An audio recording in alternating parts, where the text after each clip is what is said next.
This is Taco Cabana Thursday Night Lights, presented by the Gomez Law Firm.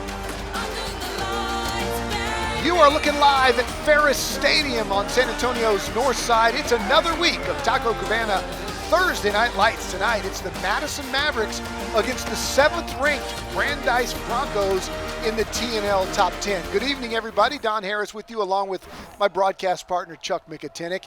We are in 28 6A district play now, and what a matchup we have for you tonight. Brandeis and Madison. Chuck, the Madison Mavericks, better than their record indicates, they've been involved in some close games. Meanwhile, Brandeis is just running away from everybody. Well, it's been a fascinating season to start. I mean, Madison kind of under the radar, Don. This is a team that's been in the playoffs the last 6 years, but they've lost some really close games. They lost a one-possession game to Clemens to start the year. Then they had multiple overtimes in the game after that, and then another overtime loss. But yet here they are. They are not going to be an easy out. And as you said, Brandeis off to a great start. Their only loss was to Brennan from the powerful Northside League, but this Northeast League did not get any easier. This is going to be a war of attrition for all of these teams this year, now that Madison, Marshall, and Brandeis are now in the Northeast. Some really good young players in this game tonight. And Chuck, let's take a look. Let's start with the Madison Mavericks. And this young junior defensive end, Dalen Stanton, is getting people's attention. Don, this might be the best collection of underclassmen athletes that we see all year. And so, yeah, we'll start with Dalen Stanton. This young man can really, really move, despite the fact he's 6'3", 270. You talk about a dancing bear. This young man definitely can get after you, and it just is tenacious from start to finish. The college offers are going to start piling in. This is a D1 prospect who, oh, by the way, can also play some basketball as well. On the other side of the ball for Brandeis, we know about J.C. Evans. He made his debut at quarterback last year. Jaden Perez, a sophomore wide receiver, one of his favorite targets so far. Don, and again, early clubhouse leader for Hair of the Week. I mean, this young guy, just a sophomore, hard to believe. Listen to this, already has offers from U of H, TCU, Baylor. This young guy runs track, he's a sprinter and jumper, and they like what this guy's all about. He's just as apt to go out and block you like you've never been blocked before and get as much of a thrill out of that as he is catching the football. This young guy is going to be fun to watch from now until the time he graduates. That tells me 4-4 or better, right? All right, when we come back, we will have our Gomez Law Firm keys to the game. Looking to be a good one. Brandeis and Madison from Ferris. Straight ahead.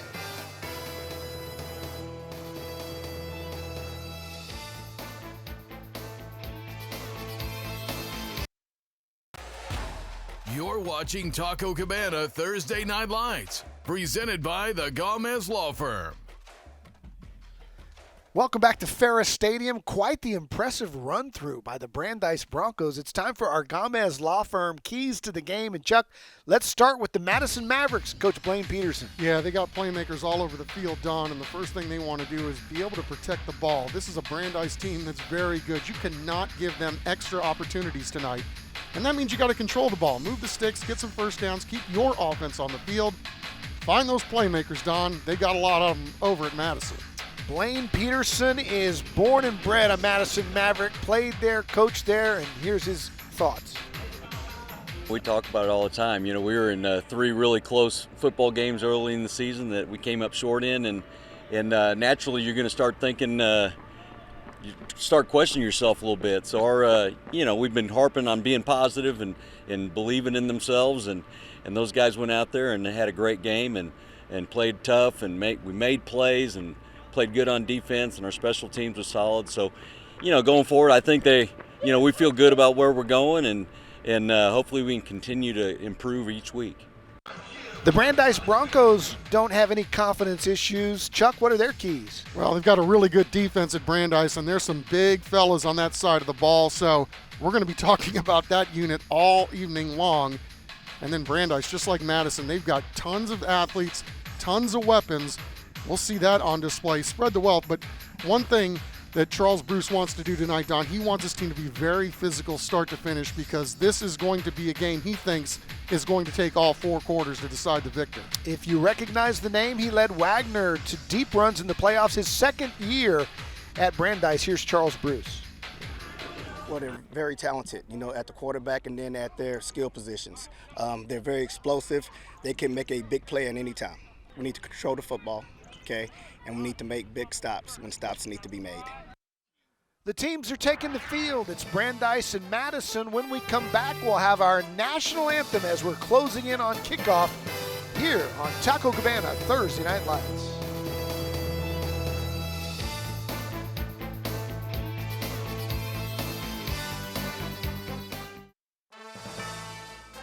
Tonight's broadcast of Thursday Night Lights is sponsored by Taco Cabana, the Gomez Law Firm, Vulcan Materials Company, Centro Med, Red McCombs Toyota, Texas Med Clinic, Align Mortgage, Cowboys AC, the Children's Hospital of San Antonio, San Antonio Metropolitan Health District, San Antonio Sports, Valero, Rhino Roofers, Atlas Floors Carpet One, Air and Plumbing Today, Solve HR, the Bexar County Sheriff's Office, Beluga Air, and Monarch Trophy Studio.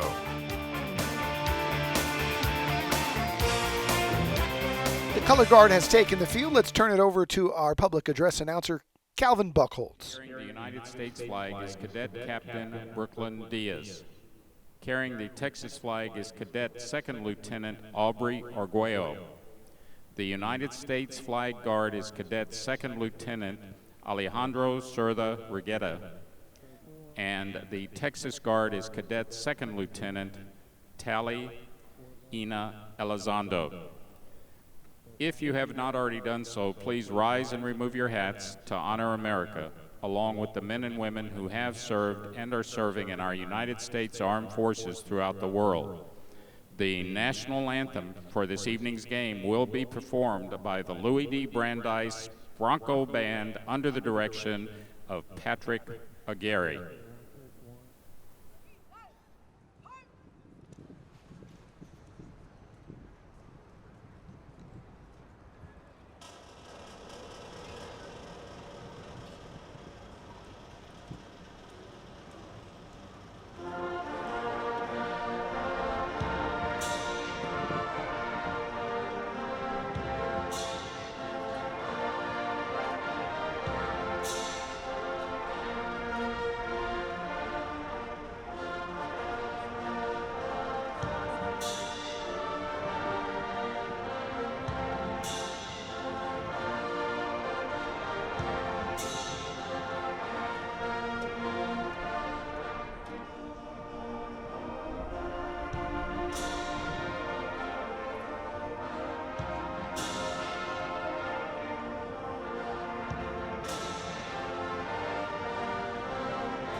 Game Time Weather is sponsored by Air and... It is time for our Game Time Weather, brought to you by Air and Plumbing Today. It is 95 degrees and the winds out of the 7 miles an hour out of the southeast. And it is clear, and it is a great night for football. A lot of orange and white and blue on the field tonight. Madison will be wearing their whites, and they will be kicking off. It'll be Brandeis to return, and so the Broncos will get the ball first here tonight. Well, what a ball game, right? As we take a look at Blaine Peterson, the Madison High School head football coach.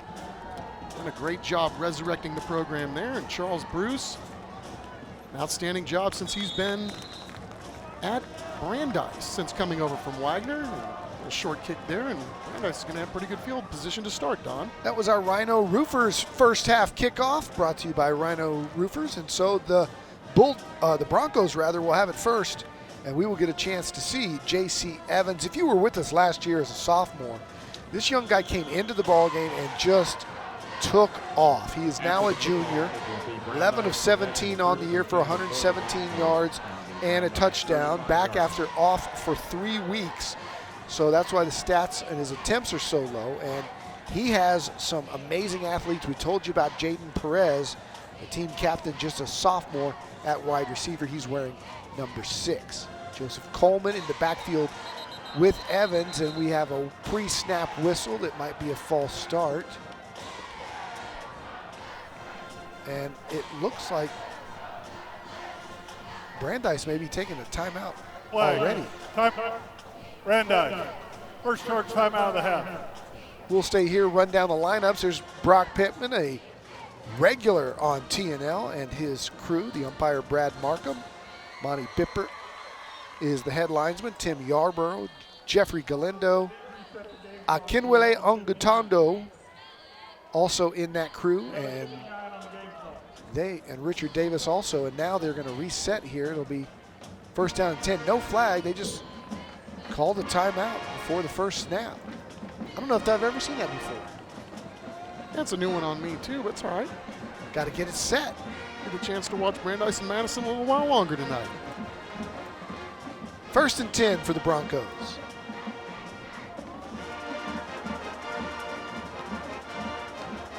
They ran the exact same play they were going to run, and it's Joseph Coleman straight ahead for about 4. Coleman has 60 carries on the year, 263 yards and 5 touchdowns, by far their workhorse as far as running the football.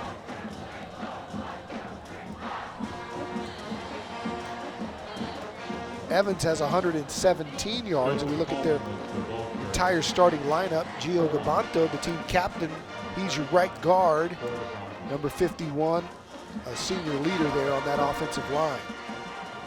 Jalen Baker comes in motion to the near side, stops in the slot. Evans looks to his left, fires. It's caught by Perez. Look out! He's got blazing speed, and he's gone. Look at him separate. Jaden Perez, touchdown, Broncos.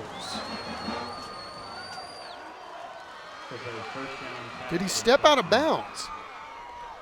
They're going to mark him out.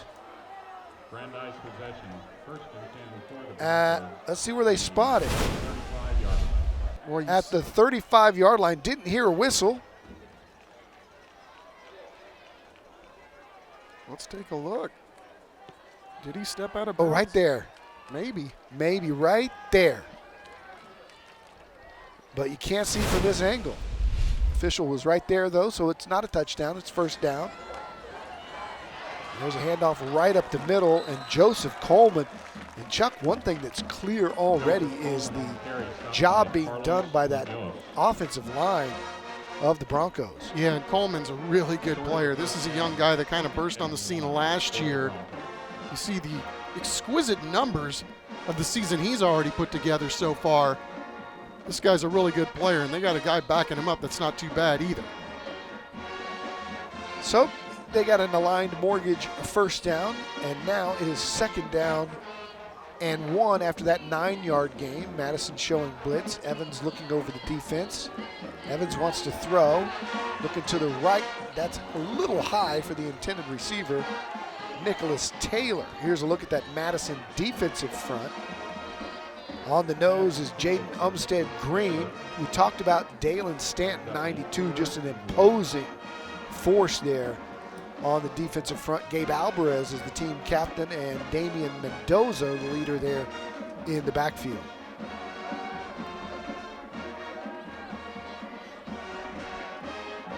So it's third down and less than a yard for Evans. And another whistle. Now Madison wants to take a timeout, and we will take it with them. It is 0-0, 10:24 to go here in the first quarter. The Broncos driving the football.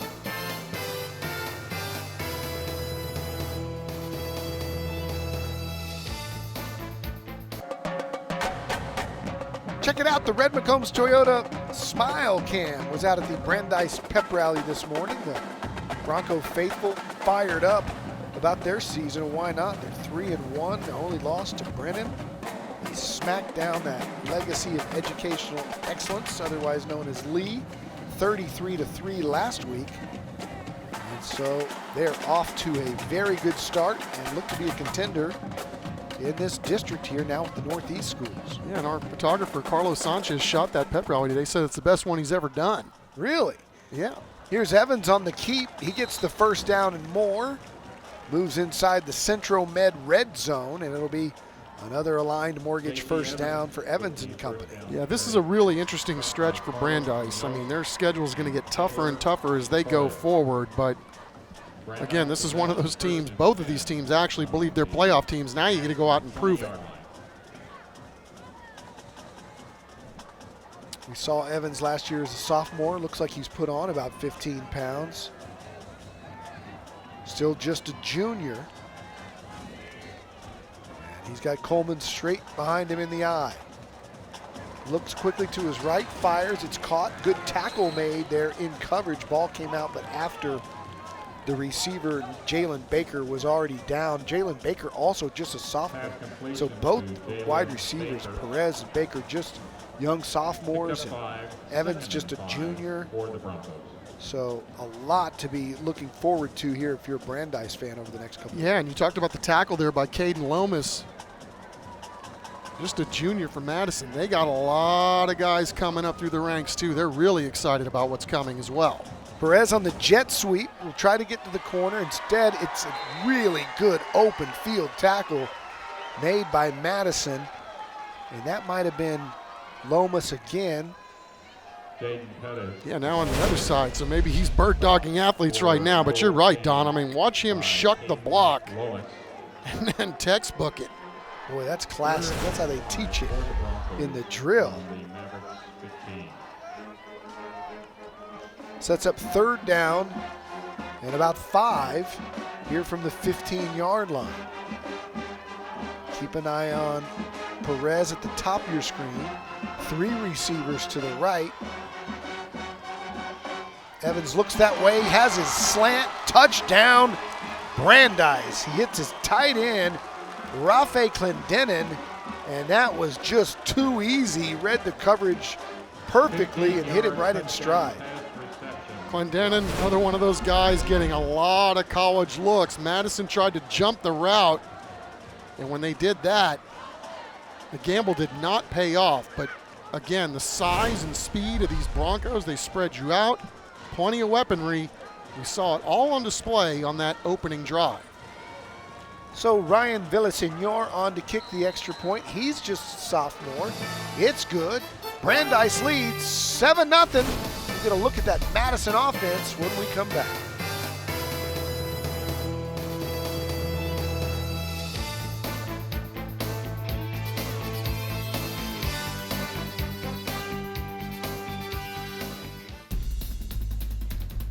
Welcome back. Brandeis leads at 7-0 on a Rafe Clendenin slant touchdown catch. Chuck, he's the subject of our Beluga Air player profile. Oh, look at this guy.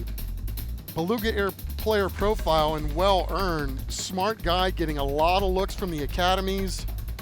All-American guy right there, doing a little bit of everything. A guy with that kind of talent and resume deserves to have his name pronounced correctly. Dude, I'm telling you, this is how nicknames get created. He's going to be Rafi all week. It's Rafe. It's going to be Rafi for the rest of the week, I assure you that. My bad, Rafe's parents.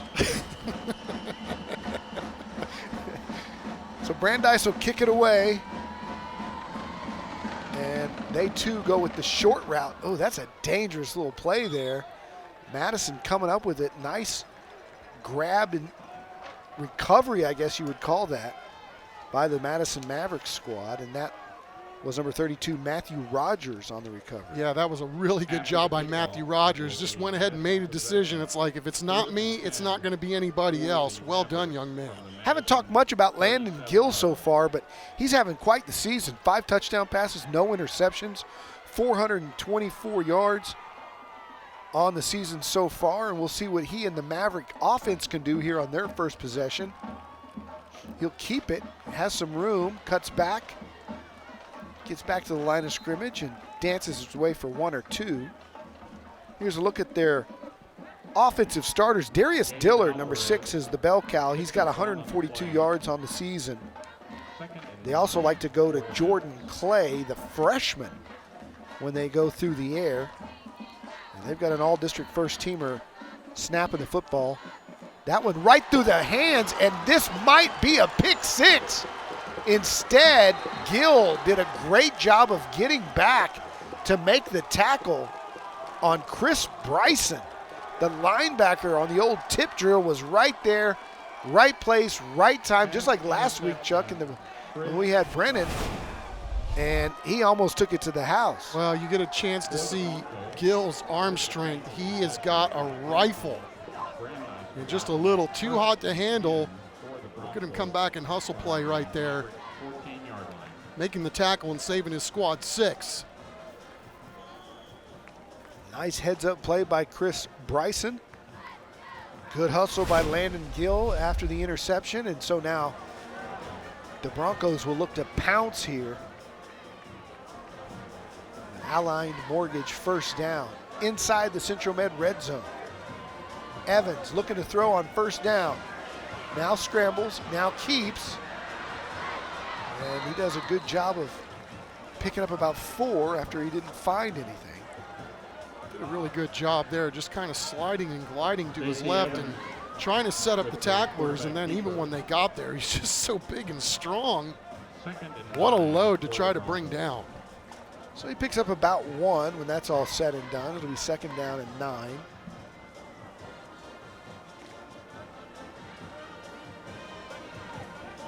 Yeah, one of the best quarterback prospects in the entire region, J.C. Evans. He's got Perez soloed up. He's talking to him on the left-hand side.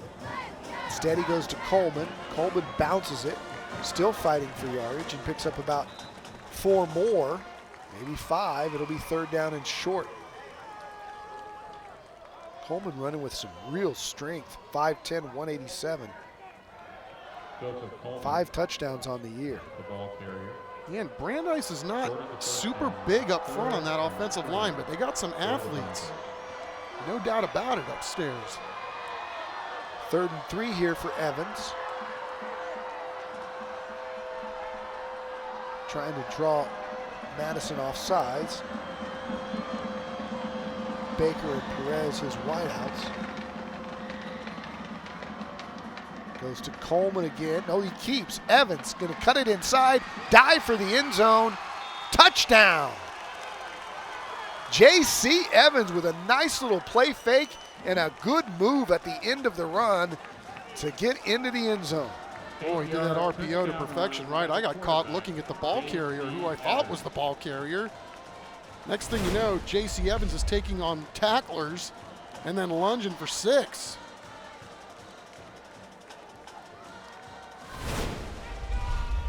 So Brandeis jumping out to a 13-0 lead. They'll try to make it 14. And Villasenor's kick is up and good. And so far, after a nice drive and a pick 6 or an interception return, it's Brandeis 14, Madison nothing.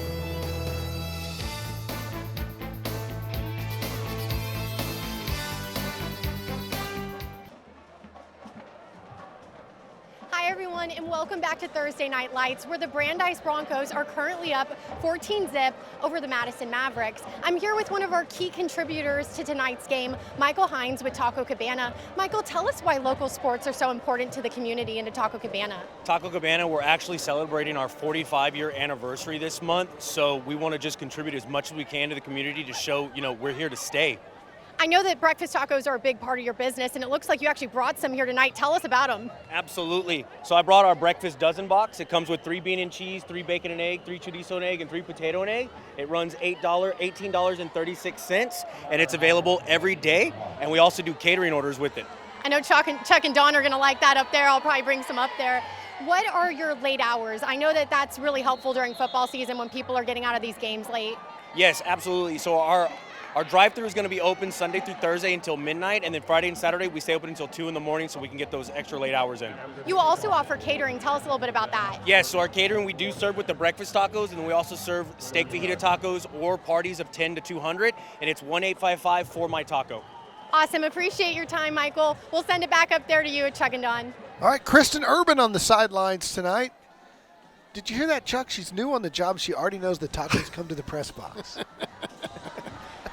Put them to good use, that's for sure. Madison trying to bounce back after that initial turnover that led to another touchdown by the Brandeis Broncos. That carry made by Darius Dillard. As I said earlier, he is their leading rusher, but no gain on that play. It'll set up 2nd down and 10. Yeah, what do we call Taco Cabana, the cafeteria? It's our parking lot. From our station there. What a great place to put a Taco Cabana. That one sails on Gill. As we take a look at the defensive starters for the Brandeis Broncos. Chris Bryson is the team captain who had the interception. We're looking at Jacob Voss. He's got an interception on the year as well. And they're led up front by senior defensive linemen Dylan Cowan and Jonathan Williams. Yeah, and Zingelman getting a lot of college looks. Zingelman very athletic. He wears number 16 as Gill runs for his life. Escapes a couple of tackles, and then he's buried by the aforementioned Brady Zingelman. And you can tell that kid is just a big, strong athlete. He runs off, and it's 4th down and punting time for the Mavericks. Yeah, Madison may have to think about taking some shots downfield. Brandeis really packing it in after they had the turnover on the last possession.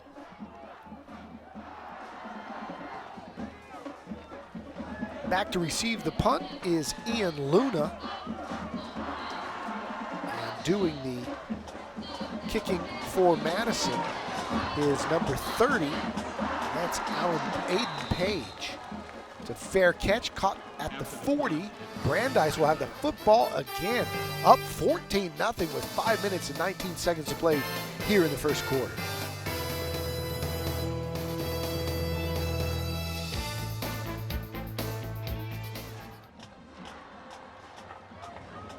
Hi, everyone, and welcome back to Thursday Night Lights. I'm here with another key contributor tonight, Crystal Wright with Lugama's law firm. Crystal, y'all have been around for 50 years, and you're hoping to go another 50. Tell us a little bit about that.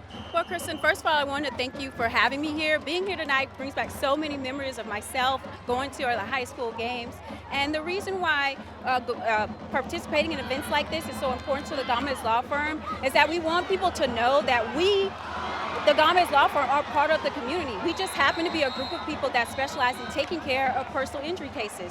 So we want our presence known. We want people to know that we're here for them. And, we don't want to have the unfortunate, meet you under such unfortunate circumstances as being involved in a car collision case. But if you are, we want you to know that we're here for you and we want to help you.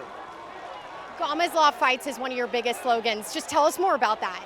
Well, what a lot of people don't understand is that when you're involved in a car collision, it affects so many aspects of your life. So, for example, when you're physically hurt, you can't work, and when you can't work, you can't provide for your family. So while you focus on getting your health back on track and getting your life back on track, let Gomez Law Firm step in there and fight with the insurance companies, fight with the insurance lawyers to make sure that you get the compensation you deserve for the experience that you've gone through. So why is the community so important to Gomez Law Firm?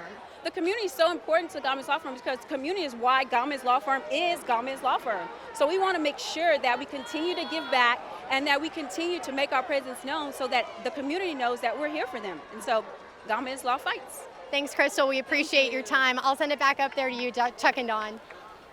Thanks, Kristen. Coleman going forward to the 10-yard line. A lot to recap here. J.C. Evans went deep to Perez, his favorite receiver. That ball looked like it was completely intercepted, but maybe there's a change of possession here while they're still fighting. Dual possession, I guess, goes to the offensive player. To me, that looked like an interception. Yeah, really tough call on the play, but I'm with you. It looked like that was a pick all the way. But we're also 75 yards from the action, so that would have been a huge play for Madison. You got to tip your cap to Jaden Perez the way he made that a play. taking the ball away from Damian Mendoza, who thought he had an interception. I did too, Damian. I completely feel you. But Perez got there not simultaneously, a beat late. But who's to say you can't strip it? Like, can you argue that Mendoza had an interception and then fumbled? Question mark. I don't know. First down at 20. Hear another whistle as they back him up after a penalty. Now they're back at the 25-yard line. And we've got a timeout, and we're staying here. That's what we need. Mike Pereira. Right. Who's our real? We need a rules expert. Nah, these refs do a great job each and every week. Hard game to officiate, especially with as good as these athletes are becoming. As we head into 2022's the meat of the schedule. I'm not saying it's the wrong call. I'm just interested in the process. Did they say that it's dual possession off goes to the offense, or did they say the defender made an interception and then the Perez took it from him, which after he had possession, and so it's in the essence a fumble, an interception, then a fumble and a recovery by Perez? I don't know the answer to that. But we take a look at our Christus Santa Rosa band cam as we get down to first down and 20.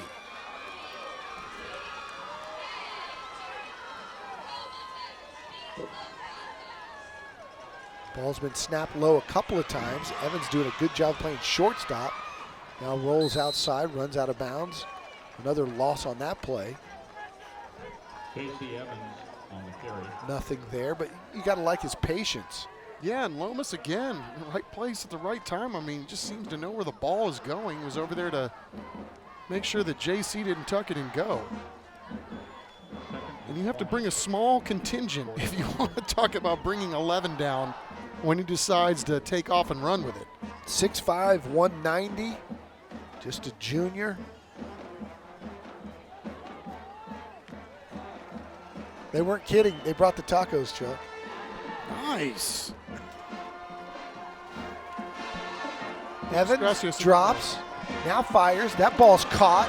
Baker's got it all the way down to the 7-yard line. Still going to be short of the first.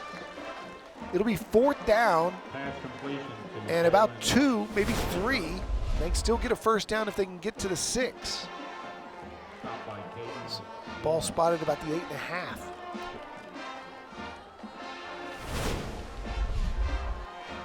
Brandeis possession, 3rd and 3 for the Broncos from the Madison 8-yard line. We've got that extra down to work with after the penalty. So we'll see what they decide to do here on 3rd and 3. Evans keeps, sneaks forward, and he picks up another aligned mortgage first down. So it'll be first and goal for the Brandeis Broncos. Now, not much has gone Madison's way so far in this football game, and they're looking at a mighty big deficit if they don't find a way to make some sort of goal line stand right here. Brandeis running in the big package. Jacob Washburn, the senior tight end, goes in. And they've got a full backfield with him playing fullback. Coleman behind him. They give it to Coleman, and he's snuffed. Great penetration by Braden King. The safety just jumped it and made a great tackle. Yeah, a lot of movement there by the big fellas in the box for the Mavericks. Rallying to the football, and a huge play on first down turned in by the Madison defense. So it'll be second down and goal.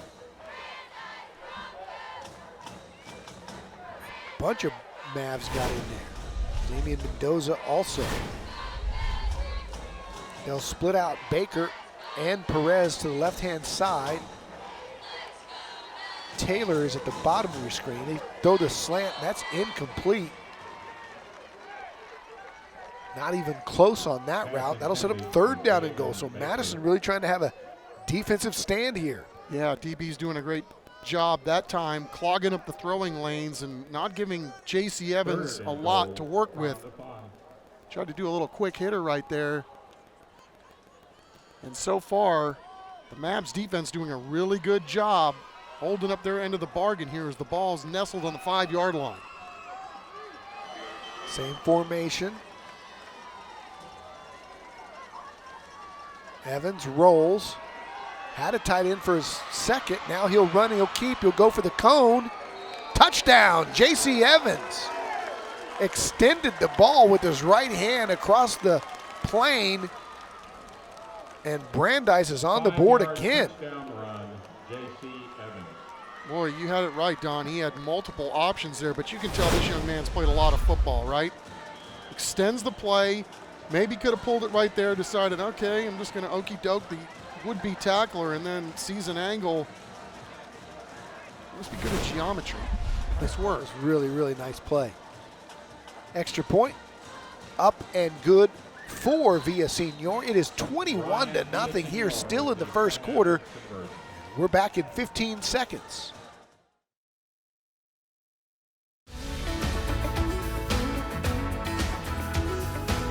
Being a teen ambassador lets me speak up for teens who might not have a voice and be able to connect with other teens around the city.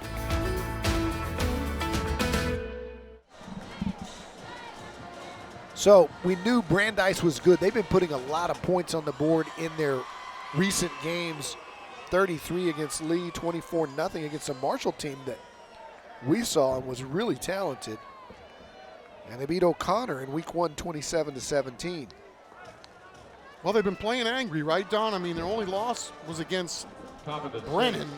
And we saw how good and talented Brennan is. So, you know, there's still a lot to play for both of these teams. And, you know, tonight's ballgame is not going to decide anything in this league. But it is going to give you a leg up against the opposition. And, again, we thought when both of these teams started the regular season, they were both going to have a really good opportunity to make the playoffs if they stayed healthy and if they do the things you think they're capable of doing. So, big ball game in a lot of respects. Yeah, so far, it's been Brandeis. You told me something I did not realize this week, that Madison has made the playoffs 6 years in a row. When you do that in this league, that is very, very impressive. And the Mavericks have put together a heck of a schedule this year. They're playing good football. They're just playing really good teams. But that is a disastrous return. Good special teams play by the Brandeis Broncos to get downfield. Really good hustle by the Broncos. One of the first guys down there was Zingelman, the guy you talked about, who's got some college looks coming his way. Got some college looks and already has the eye stuff going on. Bird dogging, making a huge play. I mean, big fella, can move, athletic. Mike's playing football, you can tell. That'll show up on tape. 1st and 10 from the 3, we'll call it. Straight up the middle is the running back Keyshawn Rogers, his first carry of the game. Keyshawn Rogers on the carry, picked up a couple. He picks up about 2. Second down and 8. Yeah, both of these running backs for Madison played and got a lot of snaps last year, so they got some varsity ability. Gill looking to throw in his own end zone. That's dangerous. Gets out. Took a big lick. I was thinking the ball might come out there. That was a big-time hit. Well, you see how twitchy Landon Gill is, right? I mean, this guy's got really good feet, the Madison quarterback. And of course, I'm always going to be partial to a guy that's played varsity baseball since his freshman year, but this guy's one heck of an athlete. Saw his arm strength earlier on display, taking some fingers off of a receiver. Backed up here, he's in trouble. Now fires, got a man. Overshoots him downfield. It'll be 4th down and long, deep in their own end zone. 31 seconds left here in the first quarter, and it looks like the Broncos will get it back one more time here in the quarter.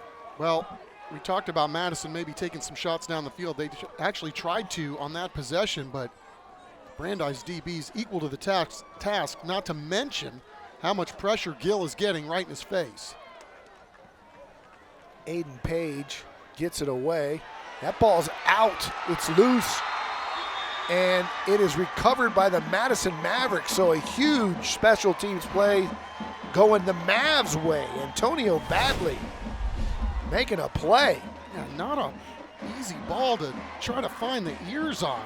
He's wobbling and weaving and doing all sorts of tricks. And look at 11 get down there and make a play for his ball club. And to say that the Mavs needed that is an understatement. Nice play. Really gets him out of a tough spot there, backed up in their own end zone. Here's Gill, looked like a double pass here, and that ball almost intercepted. Good job by Brandeis breaking that up, seeing it. It just did not have time to develop. No, you're right about that. I mean, the Broncos saw that one all the way, and what a huge play that was. We'll start with Deron Hall, number 7. We talked about the studs that Brandeis have, that they have on their team, and that young guy's just a sophomore. So sophomores all over the field. Yeah. You're talking about the Broncos for a while. 2nd and 10. Inside handoff to Rogers. That's going nowhere, maybe a yard. It'll be 3rd down and 8. That's going to be the end of the first quarter. All Brandeis so far. The Mavericks have it. They'll be trying to score here when we start the second quarter action from Ferris Stadium.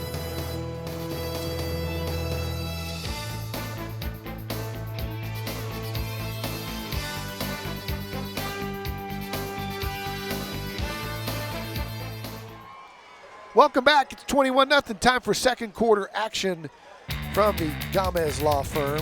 And it's time for our Texas Med Clinic Urgent Care first quarter highlights. They got on the board with that slant pass from J.C. Evans to make it 7-0. And then we had that interception. It looked like it was going to the house, but it did set up a touchdown. Chris Bryson with a nice play. J.C. Evans extending for his first score of the night. Did a kind of a controversial play. Interception turned into a catch by Perez. That led to Evans scrambling and lunging for another score. And that's where we stand. And Chuck, if you look at the stats, the total yards says the entire game right there. And if not for that special teams play, Madison's having a real hard time moving the football. When play resumes, it will be Madison. Yeah, I got nothing to add. That's for sure. Just 2 Brandeis yards. Possessed the ball pretty much the entire first quarter, and so, yeah, hard to move the ball and pick up points yourself when the other team's got the ball the entire quarter. On the offense, number 13, 5-yard penalty. Still 3rd down. Young wide receiver upset with himself after jumping. Back it up, make it 3rd and 15. Now Brandeis is going to press these Madison receivers. Remember, they got some guys that can go out and catch it. Gill rolling. He's in trouble and he falls down for another loss of 10, and just nothing going Madison's way right now. Great job by the Brandeis secondary, running stride for stride with the Madison receivers. And what was really impressive, I thought, was Gill was going to have a chance to cut that back and maybe go across the field and buy himself some more time, but he just simply lost his footing. Instead, they'll punt again. Brandeis will let it fall, and it will be downed right inside Madison territory at the 48-yard line. Let's take a look at the TNL top 10 this week.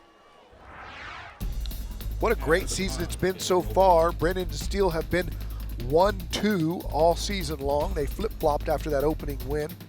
Smithson Valley and New Braunfels Canyon are playing tonight. Alamo Heights, we will see them soon on TNL. Brandeis there at 3-1. And some really impressive starts by Seguin, Harlandale, and Taft to break into the top 10. New set of downs for J.C. Evans and company. Coleman's got it on 1st down. He bulls forward for about 4. And the Broncos content now to just, as you said, one of their keys tonight, Chuck, was run, run, run. And we will now see, I bet, a lot of that, up 21-0. The Now, Charles Bruce has to be really happy with what he's seen tonight so far, obviously, and he's got players on top of players, but they're going out and really executing the game plan to perfection right now and really playing well on both the offensive and defensive lines. They've kind of dictated what's going on the scoreboard. Evans keeps. Good job by the Madison linebacking core to read that one. Nolan Rodriguez, Skylar Vutor in pursuit. And Deshaun Mendoza. That'll set up 3rd down and 4. And what's impressive too, Chuck, about Brandeis is the composure of all these sophomores. Game really moves slow for them.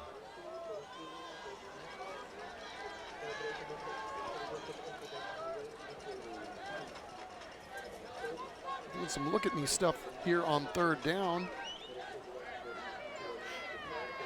Let's see what they've got. Got to snap it and get it off just in time. Evans now looking deep. Fires that way, got a receiver down there, and he overshoots Baker, but how about the arm on the run by J.C. Evans? Yeah, and the hair trigger too, that's really impressive. He's what we call the wrist rocket guy. He just flips it and it is gone, and then to be able to basically out-throw a speedy receiver right there on the run. See what Brandeis is going to do here on 4th down. Well, they're in that go-for-it area, right about the 43-yard line. And they will. And Evans going on an out route, connects with Perez for an easy Cowboys AC 1st down.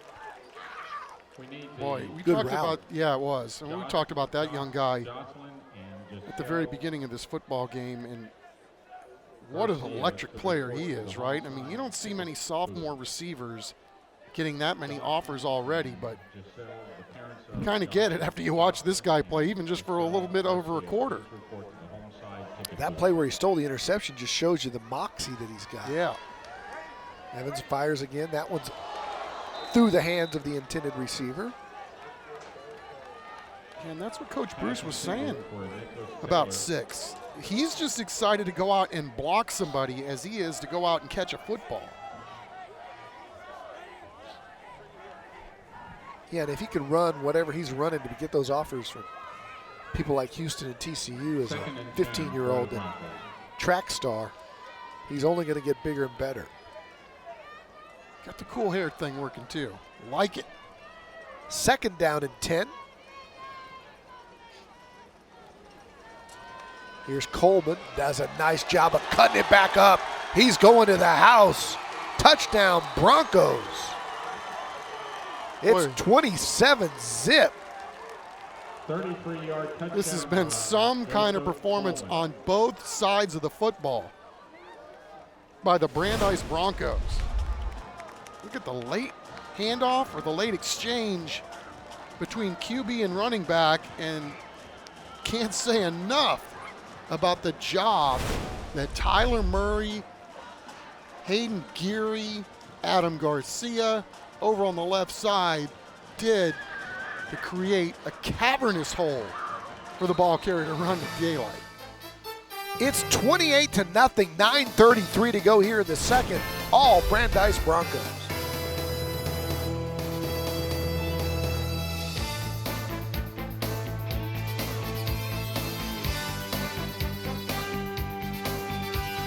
Closed captioning for tonight's game is sponsored by Solve HR.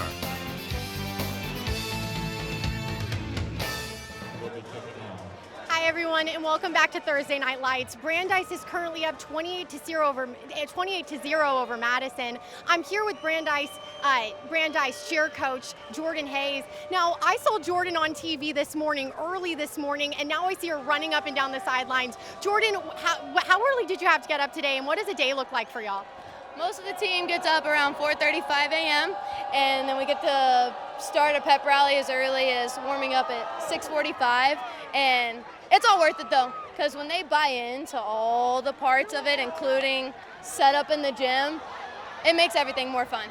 I saw you running up and down the sidelines so far this entire game. You were telling me that you're actually in competition with people here. Tell us about that. We have a steps competition who can go up and down the field more, and I got to tell you, I truly never get tired. When I get home, my feet, my back, everything hurts, but here, if you choose to enjoy it, it makes it a wonderful experience. How important is this squad to the Brandeis community? We try our best every single day to add value and spirit to our community, so I hope very important. I tell them it's a lot of responsibility, but it has great reward. Thanks, Jordan, and I hope you win the competition tonight. Back to you, Chuck and Don. Thanks, Kristen. Had a penalty there. We'll see how they sort it all out. We're going to spot the ball right at the 22-yard line. And Chuck, if you're Blaine Peterson right now, you just kind of been hit in the mouth, and everything that has possibly could go wrong has. How do you get your squad to stay mentally into this game? Well, the one thing that he's been super proud of his team all year long is they've never quit. They've fought till the very end, and he said that's the one thing that we've noticed about these guys, and we recognize that pretty early on. So, you know, the buy-in factor is significant that he's been able to coach so far. I get it, man. It's tough when you're looking at a 28-0 deficit, but, you know, if you got any chance of coming back, I mean, the first thing you want to do is just try to pick up a first down. Good fight there, bouncing off 3 tacklers and keeping his feet. Not much of a game, but still good effort there by Keyshawn Rogers. And Don, I'd be remiss if I didn't give a shout out to the Brandeis Band for playing Engel by Der Rammstein in between our commercial break there. What a fantastic performance, and to be able to do that days after Der Rammstein played the Alamo Dome with 45,000 plus in there. Well done, Brandeis. Well done. 45,000 plus and Chuck McKinnick. Ja, das ist sehr gut. Oh, got him. Fly has a man and just missed him to the outside. Nice ball intended there for his Jordan Clay. Pass was intended for Jordan. Jordan Clay's a big old target, and you know, really nice ball there too. I mean, you got to throw it outside over the shoulder because it was pretty darn good coverage by the Brandeis Broncos on that one. Instead, Madison forced to punt again. 4th and 9. Fair catch called for and made by the Broncos right at midfield. 8:17 to play here in the second quarter. It's all Brandeis.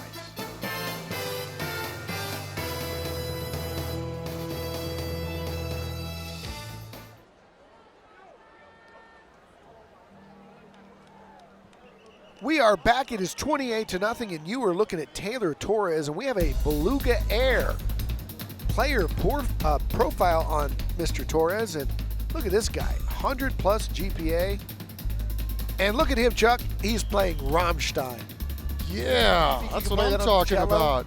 Yeah, I mean, this guy, just a stud all the way around. Was that a cello? It looks like he's playing Yeah. there.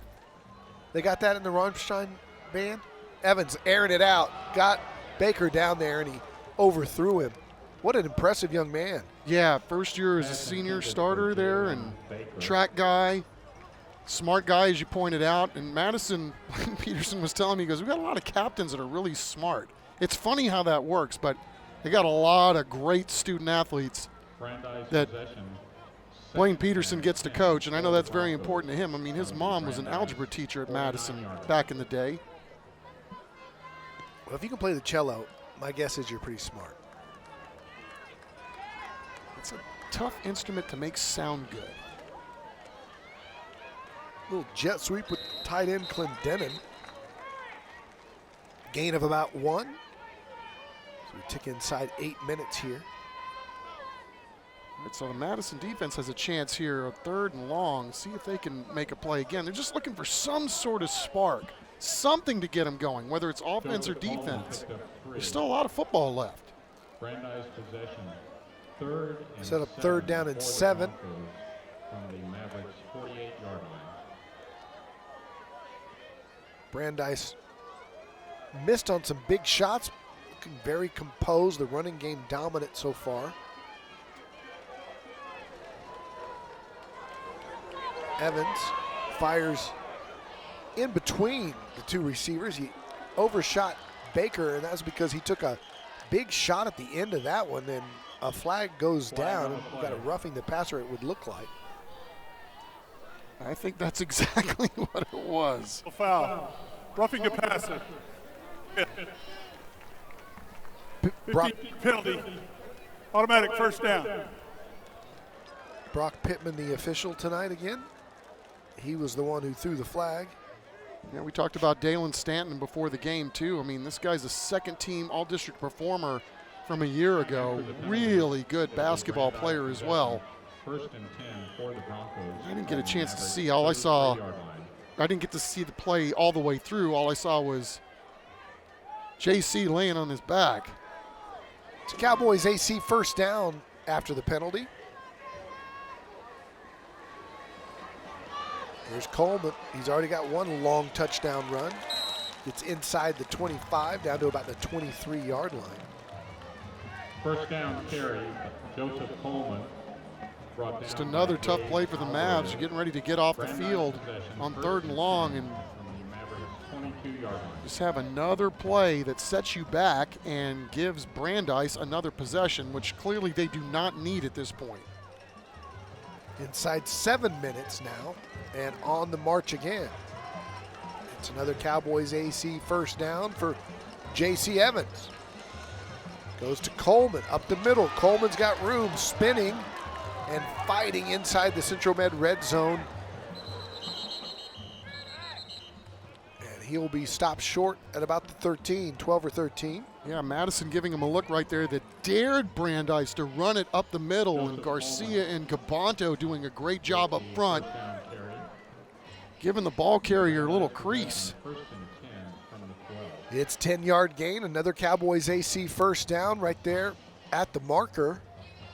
Big night for Coleman.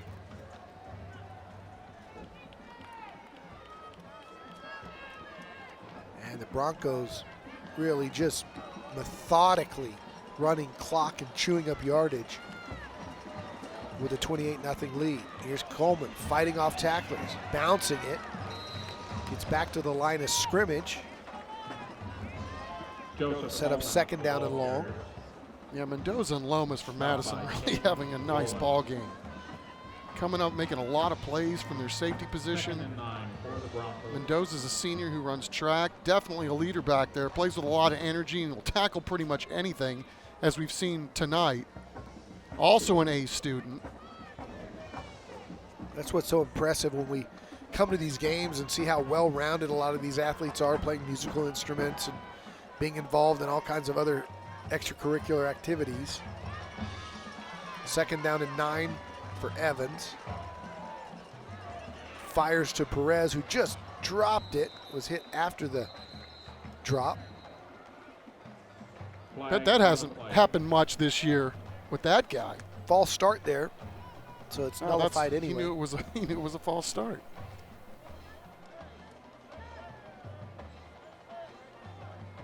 Illegal formation on the offense. 5 men in the backfield. Replay second down. That's putting the full house in full house backfield, I believe. Yep, that same exact call cost UTSA a touchdown last week in Texas.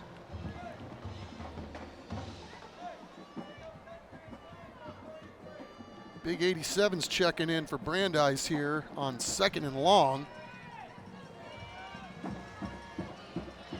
Clendenin already with one touchdown tonight, second and 14 now.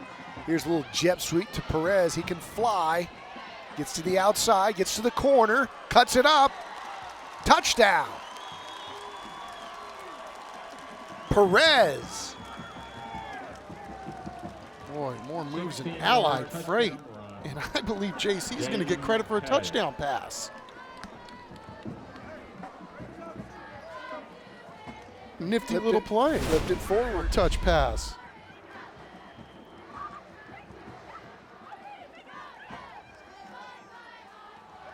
If only they were that easy, right? Yeah. No doubt. Well, when you got athletes like that. The extra point is good. 35-0 Brandeis. And you know, every week we spotlight area teams that are making a difference in our communities with the Beyond the Game program. Let's hear more about this initiative from San Antonio Sports, Jenny Carnes and Valero. San Antonio Sports has teamed up with Valero once again to recognize our high school and middle school teams that exhibit key values through their actions and efforts within their schools and the community. We are thrilled that Valero has joined our team. They are a company that lives their values and makes San Antonio a better place for all of us. At Valero, we treat every day like game day. And this is a unique opportunity for Valero to support a program that showcases student athletes off the field who are building a foundation of values, integrity, respect, teamwork, excellence, and community service, so deeply rooted in Valero's culture and critical to success in life. Teams will be recognized on CW35's Thursday Night Lights, WOAI News 4 San Antonio, and Fox 29 morning shows and weekend sports shows, and of course on social media. 4 teams will be recognized during the San Antonio All-Star football game presented by HEB in the Alamo Dome. For over 40 years, Valero has given back to improve the quality of life in the communities where we live and work. Our employees have a passion for helping to build better communities and regularly share their time and talents. It's inspiring to see so many teams selflessly serving others, and we are proud to partner with Beyond the Game to recognize these outstanding students. Having Valero as a teammate for Beyond the Game will help this program continue to positively impact more teams, coaches, and families. You can visit sanantoniosports.org and learn more about the program and nominate your team today. Our thanks to Jenny Carnes and San Antonio Sports, and also Valero for all they do for the Beyond the Game program. It's a fantastic program that we highlight every week, and as we say every week, it's just great to see how many teams are out there in the community doing great things. 5:08 to play here in the second quarter, all Brandeis. The offense of the Broncos looking sharp, the defense arguably even better, and then Madison's just had some bad luck to get the score to where it is at this point. They'll field this one right at the 10-yard line, and out of bounds, they'll have it right there, and we're back in 15 seconds.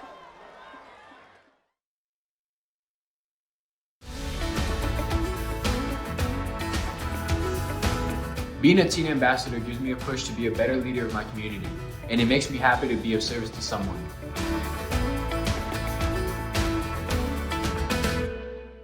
All right, so we'll see how Madison Mavericks can put something together here late in the second quarter.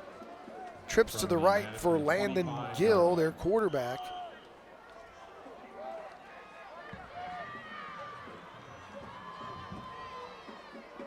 Offense really struggling here tonight. He completes that one in the flat. And picking up a couple is Keshawn Rogers. Darius Dillard will jog in and check in. Dillard, their leading rusher on the season with 142 yards, has been held in check tonight. By Diego Garcia and Justice Green. Second down and 8 for the moving Mavs. They nice run it play inside. call. Dillard's got it. A little counter action there. Darius Dillard. And nice gain of about 4. We set up third down and we'll call it 5. Yeah, that's one way to kind of alleviate the pressure. You got guys pinning their ears back right now, and you run a little trap draw. See how the Mavs decide to slice it up here on third. Really be crucial for them to pick up a first down here. And Gill will keep. Nice little fake action. Crosses the 45. He's still on his feet. Picking up more yardage. Look at him dance. Gill. Got moves like Johnny Gill. Yeah, isn't there a dance instructor by the name of Twitch? This guy, look at this. Nice cutback. Good vision, too. Oh, wow. That's something else. That's next level. Here's Dillard straight ahead. Picked up a couple before getting smashed by 91, coming up there from the linebacking position. As we take a look at Landon Gill's stats, again, we talked about his reads have gotten better. It's his first time getting varsity snaps behind center. Playing pretty doggone well. Throws that slant incomplete. Brandeis brought the house on a blitz. Yeah, made a good read there. Got it out quick, maybe a little too quick. Again, we talked about this guy's arm strength. It's significant. Second baseman on the Madison baseball team since he was a freshman. I'll set up 3rd down and 9. Incompletion will stop the clock at 3:04.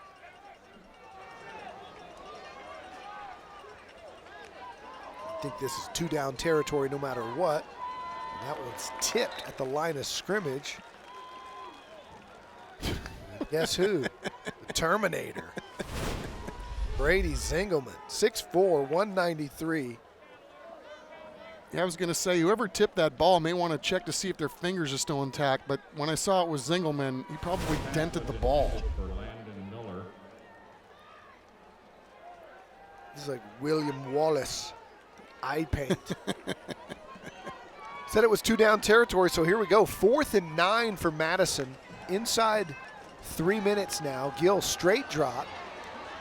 Now he fires, got his guy down there and just missed him. That's the freshman receiver we saw earlier who he missed on the sideline route. When play resumes, it will be Matthew Morin. 1st and 10 for the Broncos from the Brandeis 35-yard line. Check that Jordan Clay. As you can see, Maverick on Bronco dance off crime there on our Red McCombs Toyota Smile Cam. Yeah, Jordan Clay, that's a very, very athletic freshman we just saw going down the field. And again, QB doing a really nice job avoiding pressure and nothing wrong with the arm. Coleman is out, got a new running back in there. It's Jonathan Hatton Jr. He's got the ball, and he is just submarined right there at the 29-yard line. Caden Lomas, the junior, who's had a nice game here tonight, coming up and making a play. And the young man you just called, Jonathan Hatton Jr., also a freshman. Man, underclassmen for days here at Brandeis. I'll do you one better. Already been offered by UTSA. The freshman? You got it. Wow. Jeff Traylor, he spots him a mile away. He can smell him.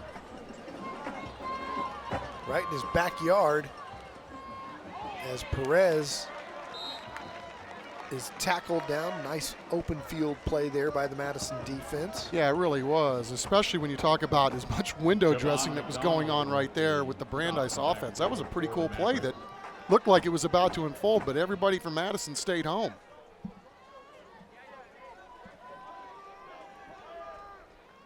Brandeis possession, 3rd and 15 for the Broncos from the Brandeis 30-yard line. Interesting play call here, 3rd and 15. After the loss there, Baker goes out to the right. Perez down the left, and he's one-on-one.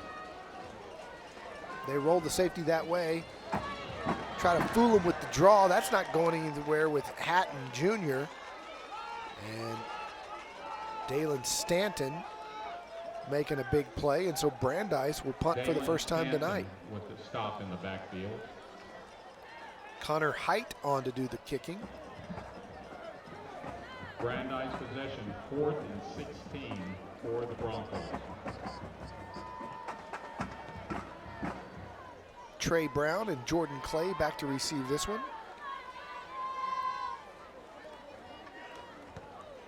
And it's an end over ender.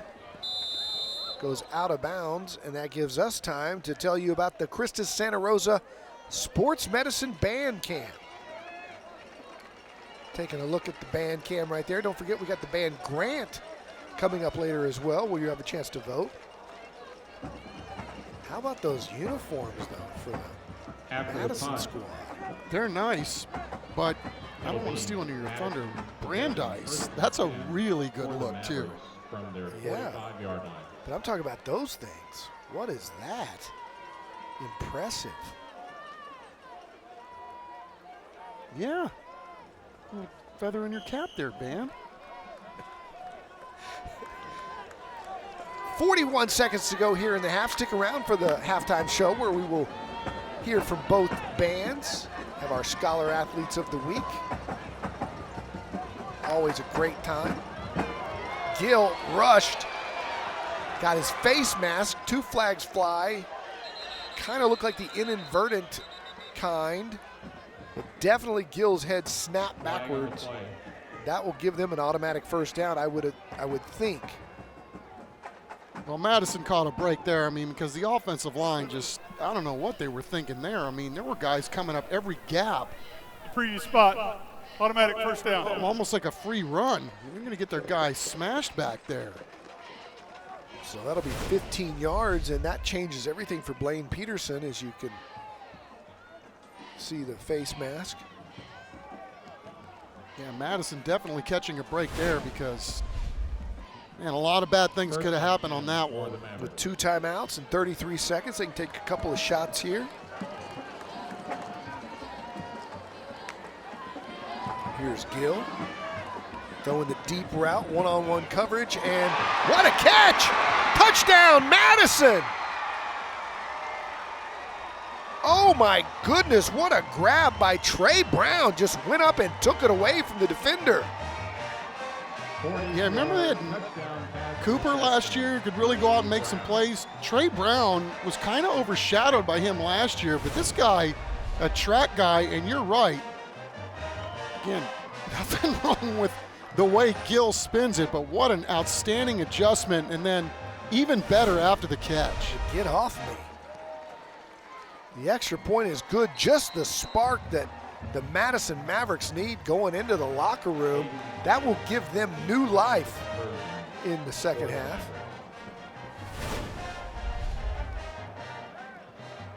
Good one-on-one hand fighting.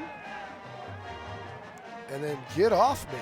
Very physical play by Brown. Maybe even before the actual catch, there was some contact. They had a good game last week against Roosevelt. Making a huge play for the Mavs, who needed that desperately with 23 seconds left to go in the first frame.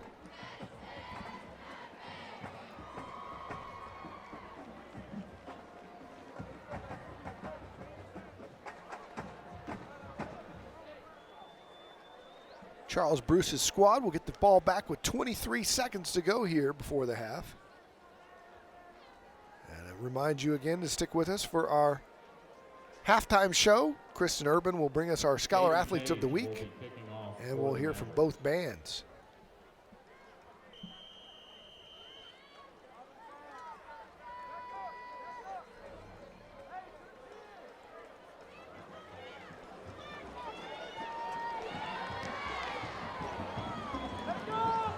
Baker will field it, and he'll bring it out.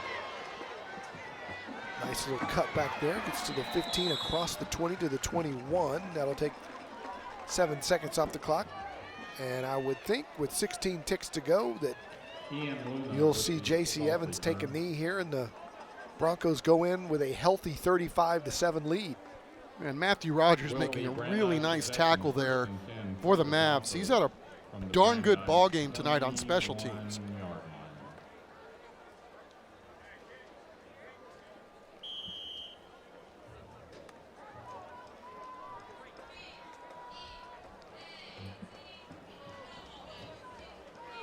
I'd kind of like to see him try to do something here with 16 seconds left. Would you? Thinking myself, yeah, that's too bad. That would be a little aggressive, I think. You never know. Chuck's got faith in his Mavs. That's right.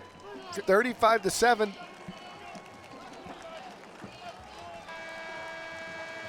Got a Again, the whole halftime half show left. straight ahead. Charles Bruce's squad in command here. Kristen Urban tracking down Charles Bruce. And let's send it down to the sidelines and Kristen Urban. Kristen, take it away. Thanks, Don and Chuck. Coach Bruce, it was an unbelievable first half. What was working for you? Well, our kids are just playing well and they trust the game plan. What's it going to take in the second to secure a win tonight? Just continue to do what we're doing and trust our coaching. Thanks, Coach, and good luck. Back to you, Chuck and Don. A man of few words. I found that out at 6:15 tonight on our newscast. We normally ask one question, sometimes two. I got in 5 questions with Charles Bruce, who is he's pretty intense. He is straight to the point for sure. All right, when we come back, it is our halftime show. Kristen will bring us the Scholar Athletes of the Week, and you'll see both outstanding bands from these two fine institutions. T&L rolls on. The Central Med halftime show is next.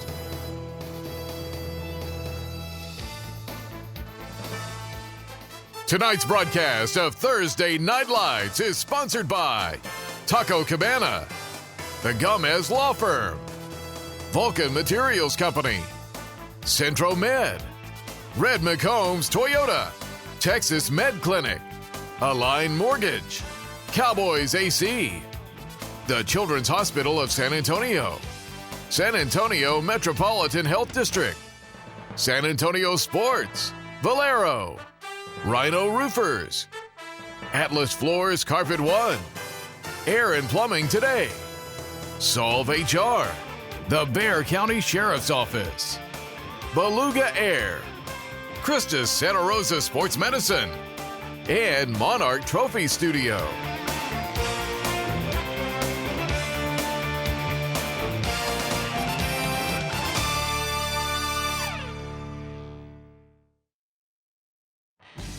Welcome to the Centro Med Halftime Report.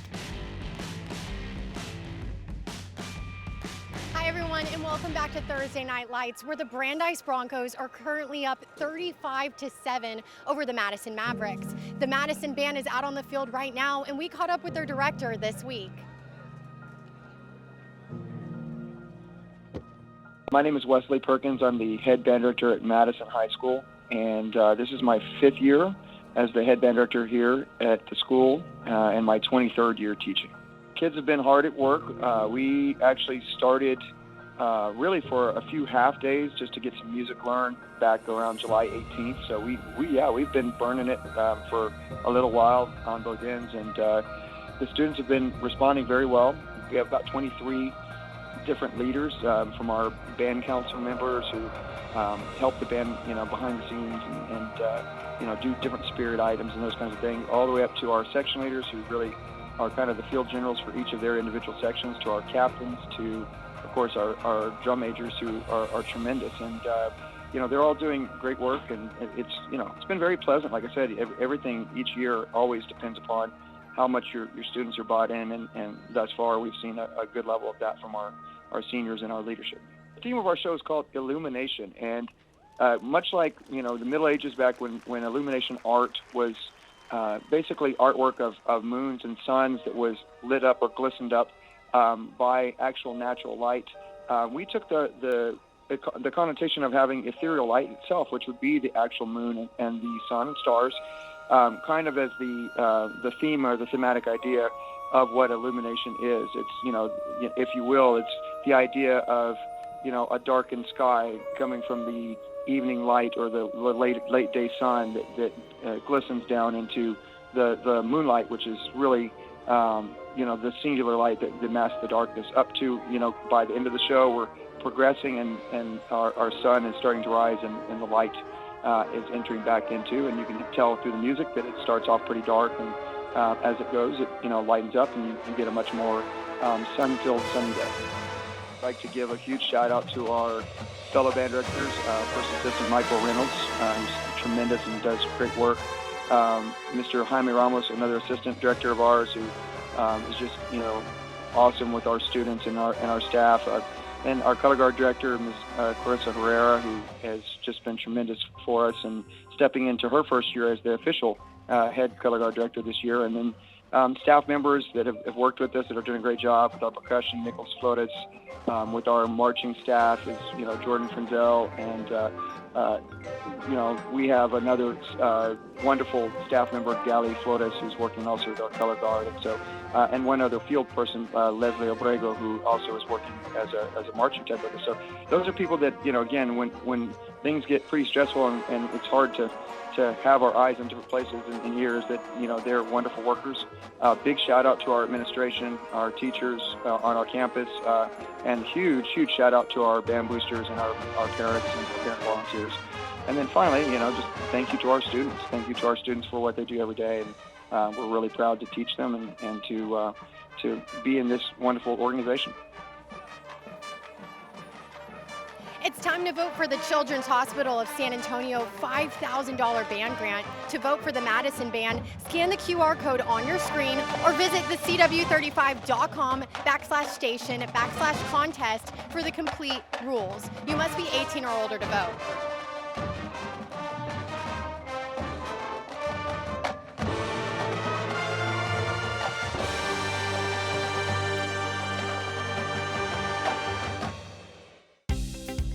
San Antonio middle and high school athletes are doing great things for our community. San Antonio Sports and Valero are shining the light on teams who model key values through their action. This week, we salute 2 schools whose community projects demonstrate beyond the game values. Marshall Girls Athletics hosted the Freedom Fun Run and 5K to honor and remember Elisa Suarez. She was a former Marshall student athlete who tragically passed away while training in college. The event raises money for a scholarship in Elisa's name and serves to commemorate 9/11 victims and first responders.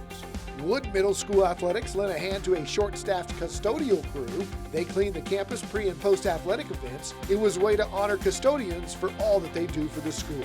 These athletes demonstrated the beyond-the-game values of integrity, respect, teamwork, excellence, and community service. San Antonio Sports and Valero salute high school and middle school coaches who inspire their teams to serve others.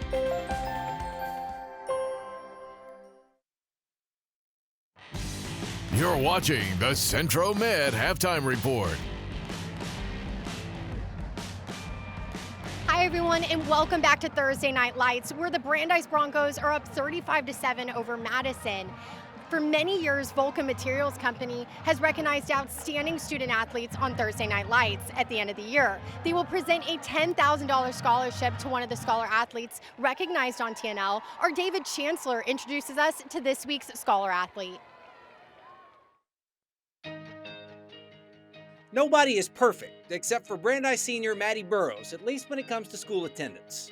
Is this right? You haven't missed school since 2010? I've actually never missed school, ever, yes. It was never a goal of mine until I realized, man, I've never missed school. And people ask, you don't get sick? And I just thank the vitamins I take every morning. Maddie is more than a street. She is an accomplished dancer, named Lariat of the Year for the Brandeis dance team. She has danced since age 3, winning all kinds of awards in all forms, including ballet, tap, salsa, even hip-hop. I would say my favorite style is more of the high school dance team route, the performance, the sparkles. You can never go wrong with sparkles. Whenever I found out I got this opportunity, I felt as I was more excited to represent the rest of my dance team rather than just myself, because it's a big deal being awarded an athlete position as a dancer. We often don't get recognized that. Great dancer, great student, but a better person. Maddie believes in service, especially after watching her mom help the special needs community as a pediatric physical therapist. For me, it's always been the special needs community because that's who I grew up surrounded by, and watching my mom help them one-on-one really inspired me to do the same, because I got to see how she impacted people's lives to such a great extent, and I wanted to do the same. Madison football player Brady Rabel looks like the boy next door, if the boy next door loves driving defenders into the ground. It's just the best feeling to just go and knock the living daylights out of someone and be able to score a touchdown right behind it, and that's the best feeling in the world. There are a few close seconds. He's got serious game in the classroom, over a 100 GPA, top 6% in his class, and he's done this while playing varsity football the last 3 seasons. It's a big accomplishment for myself that I was able to do that for all 3 years. There's not many people that do it, and if you can, that's a big accomplishment for anybody. He's not afraid to get his hands dirty. He's raised pigs, worked in the shop in Madison's agri-science program, and as an Eagle Scout, he built a 130-foot sidewalk for his church. Every week, I saw this project that needed to be done, and just it never got done until I was able to do it for my Eagle Scout project. Brady says his 10-year plan is to get a college degree and, in his words, be a good person in society. Well, that part is already done.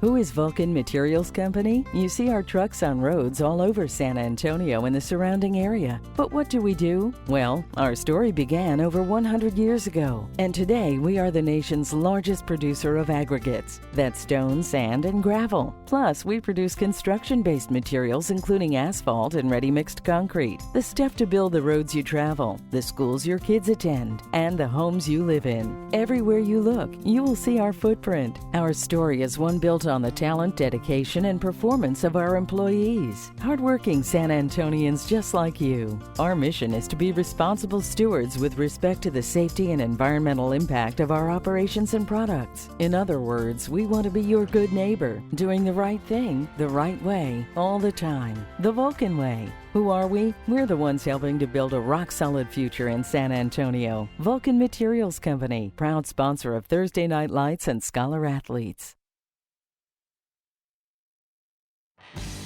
You're watching the Centro Med Halftime Report. Hi everyone, and welcome back to Thursday Night Lights. It was all Brandeis in the first half. They're up 35-7 over Madison. The Brandeis band is on the field right now, and we caught up with their director earlier this week.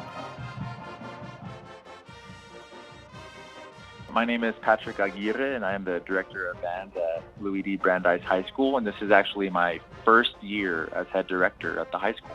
We have a small senior class of about 42 in our band program, our color guard, and our field band, and they've just been exceptional leaders, including our band staff, and it really helped me just making sure that the Louis D. Brandeis band stays with the same exceptional procedures that it has in place. So our marching production this year is called Reel of Suspense, little play on words, not R-E-A-L, but R-E-E-L, so like a film reel, Reel of Suspense. And the music is reviving compositions from Bernard Herrmann. He was the film composer for many Alfred Hitchcock films. So Bernard Herrmann in his days in the 50s and 60s was very much the Hans Zimmer and John Williams of his time. So the music you're hearing is not just suspenseful, but there's also a moment where you hear the kids screaming, and that kind of provides that kind of scream scare aspect. This past Saturday, we competed at McAllen, Texas. That was a long 24-hour day. We placed second out of 24 competing bands, the Bands of America Regional. This coming up Saturday, we'll be performing at Bands of America Austin. It's a regional championship, and that's just going to be an amazing competition with some of the best bands in the state. In October, or Bandtober, we have Texas Marching Classic on October 8th. Right after that, October 15th is our UIL contest. Then 2 weeks after that, we have UIL area, and that kind of culminates all of October, all the contests that we go to those weekends. The Louis D. Brandeis Bronco Marching Band thrives because of the continuous support from our parents. I mean, this program would not thrive if it wasn't because of our parents. We are privileged at Brandeis to be working underneath amazing leadership, and they're led by our principal, Dr. Jerry Berger. And then lastly, our director of fine arts, Mr. James Machoka. He just does a wonderful job at just being an advocate of music education and making sure our kids get what they need. To vote for the Brandeis band, scan the QR code on your screen or visit thecw35.com/station/contest. You must be 18 years old to vote. Thanks again to the Children's Hospital of San Antonio for sponsoring this year's $5,000 band grant.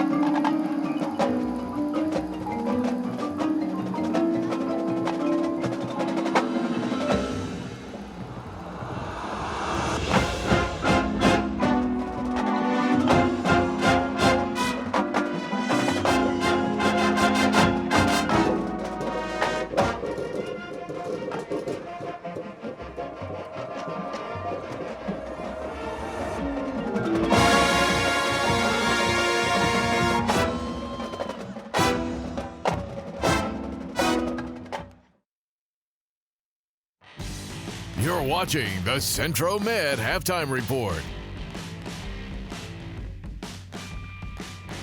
It's 35-7. Brandeis leads Madison here at the half. It is time for our halftime highlights brought to you by Texas Med Clinic Urgent Care. Broncos got on the board in a hurry as Rafe Clendenin scored on that slant to make it 7-0. The Bronco D then came up with a big play as Chris Bryson on the tip drill gets the Oski. That set up J.C. Evans' first touchdown of the night. He's got 2. His first one made it 14-0. His second one made it 21-0 as he reached out for the pylon here, and Brandeis was in total control. Later on, it's Joseph Coleman. He did a nice job of cutting back to go 33 yards here. That made it 28-0. And then Jaden Perez, that's an actual reception and pass on the Jeb sweep there. That made it 35-0, and Madison scoring right before the end of the half. Trey Brown doing a great job to go up and grab that. Put Madison on the board, so they go into the locker room with a little bit of momentum, but it's all Brandeis, 35-7. Third quarter action straight ahead. Tonight's broadcast of Thursday Night Lights is sponsored by Taco Cabana, the Gomez Law Firm, Vulcan Materials Company, Centro Med, Red McCombs Toyota, Texas Med Clinic, Align Mortgage, Cowboys AC, the Children's Hospital of San Antonio, San Antonio Metropolitan Health District, San Antonio Sports, Valero, Rhino Roofers, Atlas Floors Carpet One, Air and Plumbing Today, Solve HR, the Bexar County Sheriff's Office, Beluga Air, Christus Santa Rosa Sports Medicine, and Monarch Trophy Studio.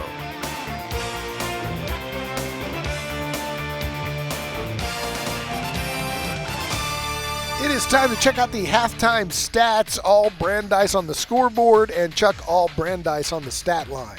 Well, the Mavs finally got going there on their last possession, so maybe that'll be the spark that they need to get them back into this football game. So signs of life from Madison there to end the second quarter, and we look forward to a big second half of football here on Taco Cabana Thursday Night Lights. Time for our Rhino Roofers second half kickoff, and the Mavericks will be getting it back here first in the second half. Connor Height will kick it away, and back to receive for the Madison Mavericks is Javon McDonald. He's also joined by Jordan Clay. McDonald will let that soar into the end zone. And we'll go down to Kristen Urban, who talked to Blaine Peterson. Kristen, his squad down big. What do you have to say? Thanks, Don. Blaine was telling me coming out of the half that they have to take this one play by play. He said that the touchdown going into the half definitely gave them some much needed momentum, and the last thing he left his guys with was just don't quit. Thanks, Kristen, and they won't. They've proven that already in the early part of this season. And he lines up with 5 wide here for Landon Gill on first down and 10 from the 25. We're underway, and there's the freshman. The nice catch. Gain of about 6. Jordan Clay has 9 catches for 240 yards on the season. Their leading receiver coming into this one. And again, so many young players, and he's a long, tall kid, fast, and just a freshman. He already got a half dozen touchdowns already. And they'll fire it his way again. Same play. This time he almost breaks it. He picks up an aligned Mortgage first down, and the Mavs are on the move across the 40-yard line. Yeah, I mean, look at the size of this guy. 6'2", still learning, and I mean, this guy is going to be fun to watch develop as he goes through his high school career at Madison. He lines up wide here. This time they will run it. Sweep coming this way. Well read by the Bronco defense. Deron Hall Help chasing that one out of bounds with a little help from his linebacking crew. Ryan Rodriguez and Skylar Voutour in pursuit. Second down and long here, 2nd and 11. Empty back set, a little bit of movement, no call. Gill under pressure, gets it away. He's got a man wide open. It's going to be a touchdown for Jordan Clay, and Madison strikes quickly here in the 3rd quarter. Well, they tried to press Jordan Clay, and he did his part, got open, but look at Gill. I mean, under heavy duress, and oh man, you gotta love baseball players playing football, man. That just was so pretty. You're right, a little bust in the coverage there. Left Clay wide open, and Gill doing a great job to avoid the pressure. The extra point is up and good, and all of a sudden, it's a respectable football game, 35-14. We'll see what Brandeis can do when we come back.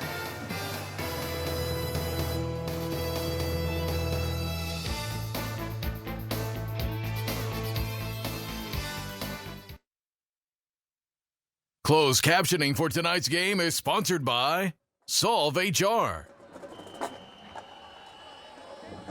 Welcome back. Madison's going to kick it off after scoring a touchdown to make it 35-14. Little squibber, little onside, and they got it!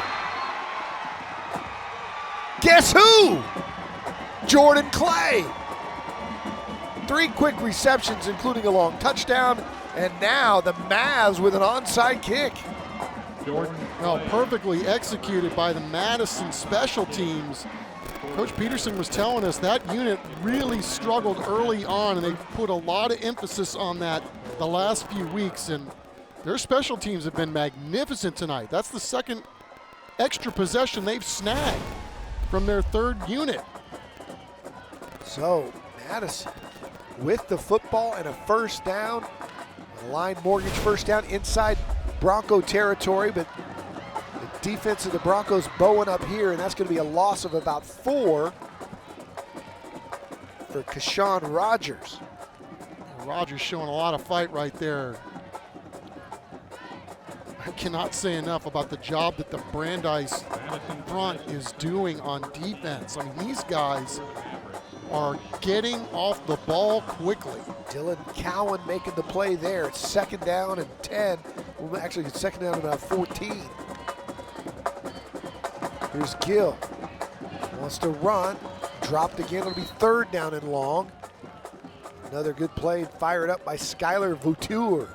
Yeah, and I think the last 2 possessions by the Mavericks have gotten the full attention of this Brandeis football team. They are really upping their level of intensity here on this possession. Something tells me they may be looking at the bottom of the screen in single coverage with number 17. Gill looks the other way instead, and he's submarined. An all-out attack and assault by Andrew McConnell. And that front 4 you were talking about, Chuck, it is just a jailbreak. Yeah, Chris Bryson and company as well helping out on that one. But these guys all night long, determined and dare I say deadly. I mean, they are really getting after it. So Madison forced to punt after the onside kick recovery. That one's fair, caught at the 20-yard line. I think they interfered with his sphere to catch the football, so that may be some yardage tagged on to the fair catch there. There's 2 flags down, though. There's another one way back here on the line of scrimmage. Brock's going to let us know. Brock will sort it all out. What you got? What you got? You need a pen to write down all these flags.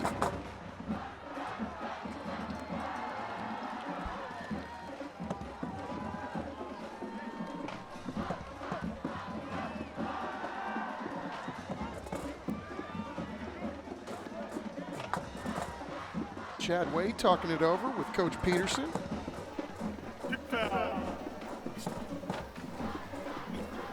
On the return team, number 44. Kick catch interference on the kicking team, number 11. Those fouls offset. Replay 4th down. All right, so they'll replay it.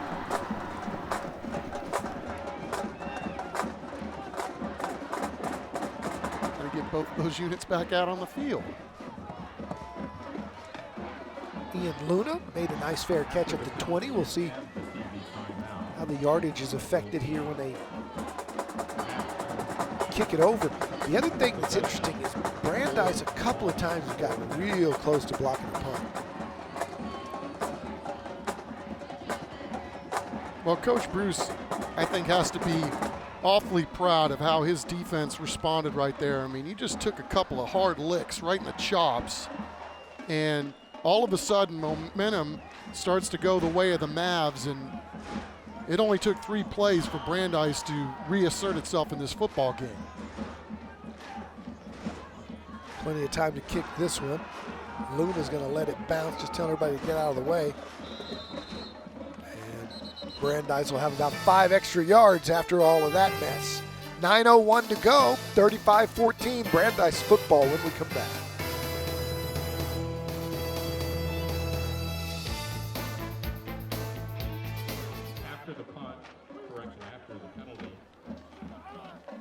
Welcome back. It is time for a Beluga Air player profile on Chris Bryson. He already has that interception return. He also had the nice tackle there on that last series. And look at his academic excellence. First team, all academic.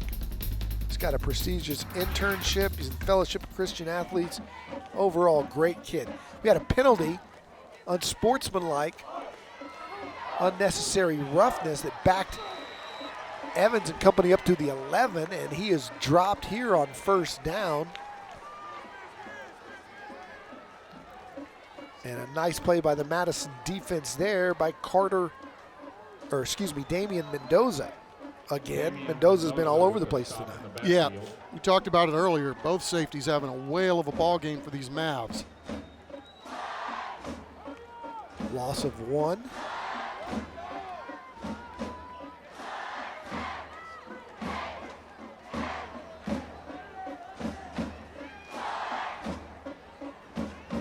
Brandeis will run it straight into the line. A nice job of moving the pile by Coleman. It'll be 3rd down and about 7. Joseph Coleman. Stopped by Damian Mendoza. Tegan Arongwa, 45 for Madison, playing from his DN spot. The junior also having a nice game tonight. Been on many tackles. Evans now moving his receivers. Baker goes to the other side. He's got Perez, bottom of your screen. Single coverage with Perez. Instead, Evans is going to boot right and short hops it to his intended receiver, and it'll be 4th down and long, and Brandeis will have to punt deep in their own territory. Madison's going to get it with good field position again here with plenty of time. 7:25 to go in the 3rd. Dalen Stanton doing an outstanding job for Madison, holding down the edge and making sure that J.C. Evans could not get outside the box that time. Forced him into a punting situation. Wide splits, they get it off. It's headed to the sidelines. And out of bounds, just short of midfield. Madison has it down 35-14. They'll have the football when we come back.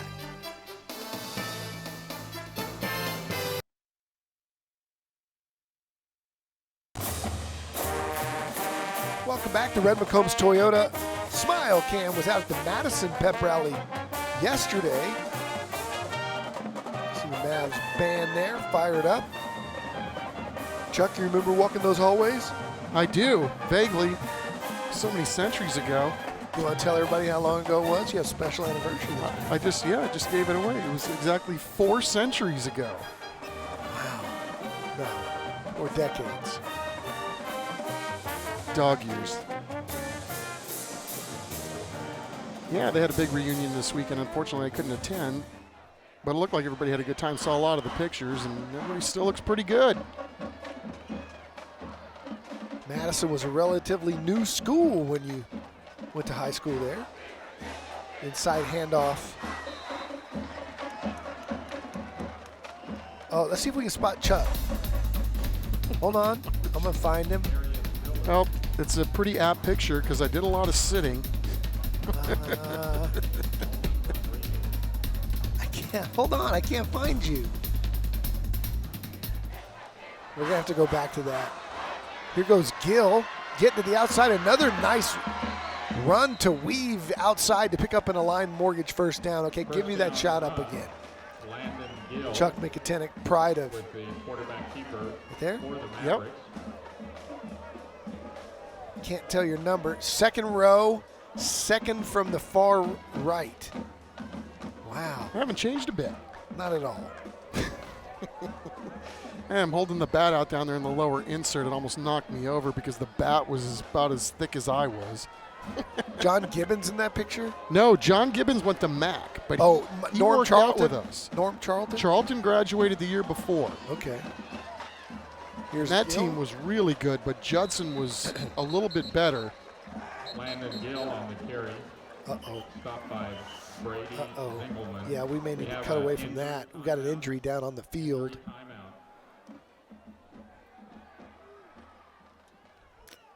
As one of the Broncos went down holding his right arm. And we will, they will attend to that young man. We'll take a break and update you on his condition. That's August Salgado, who's down and injured, and we'll update that when we come back.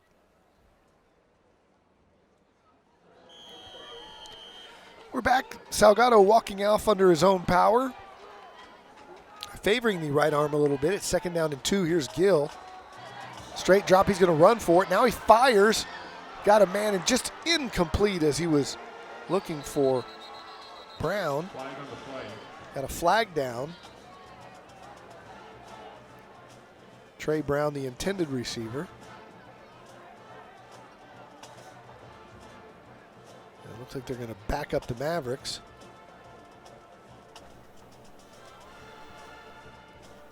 Yeah, Brock Pittman went right over to that crew and let him know he didn't like something that he saw.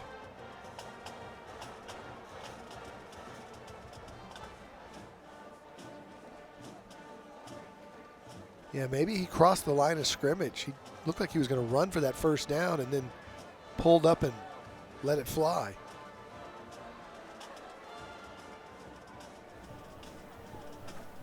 Personal foul. Roughing the passer with targeting. On the defense, number 44. Number 44 has disqualified himself from the game. The goal. All right, well, let's get a look at that. Gill again taken off as a runner, but there's a launch, and you can see what they called and why they called it. It's an automatic first down for Madison inside the red zone. Little speed sweep coming this way, and again, good job by the Bronco defense to run that down as Darius Dillard tried to get outside.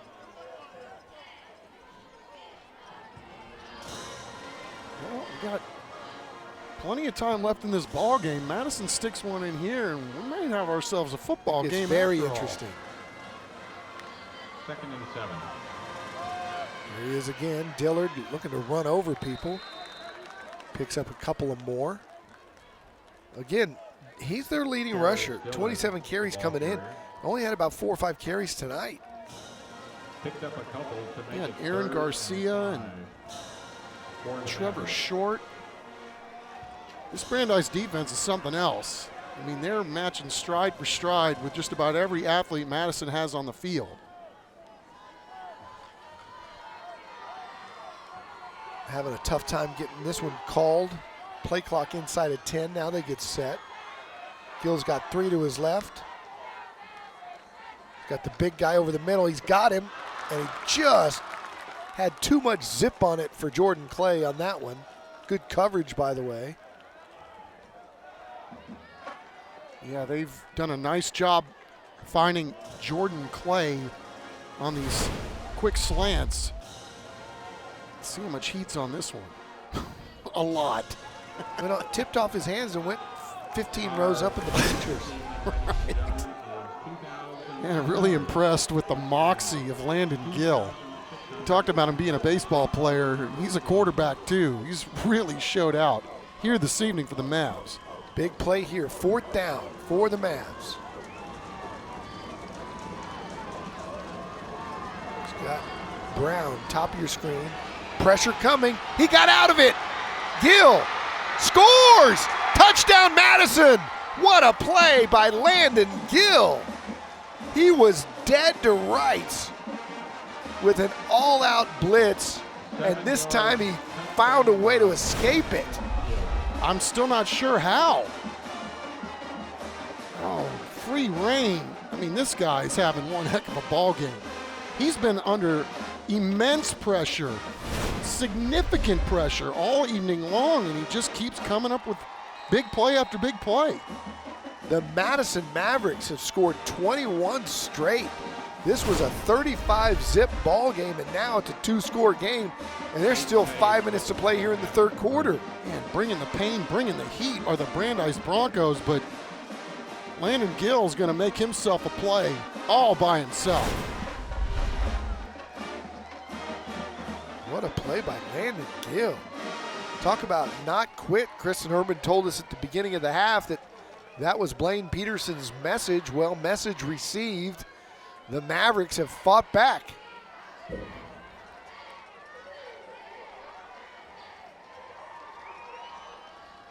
By the way, that ejection on the targeting brings me back to a thing I hate about high school and college sports, football.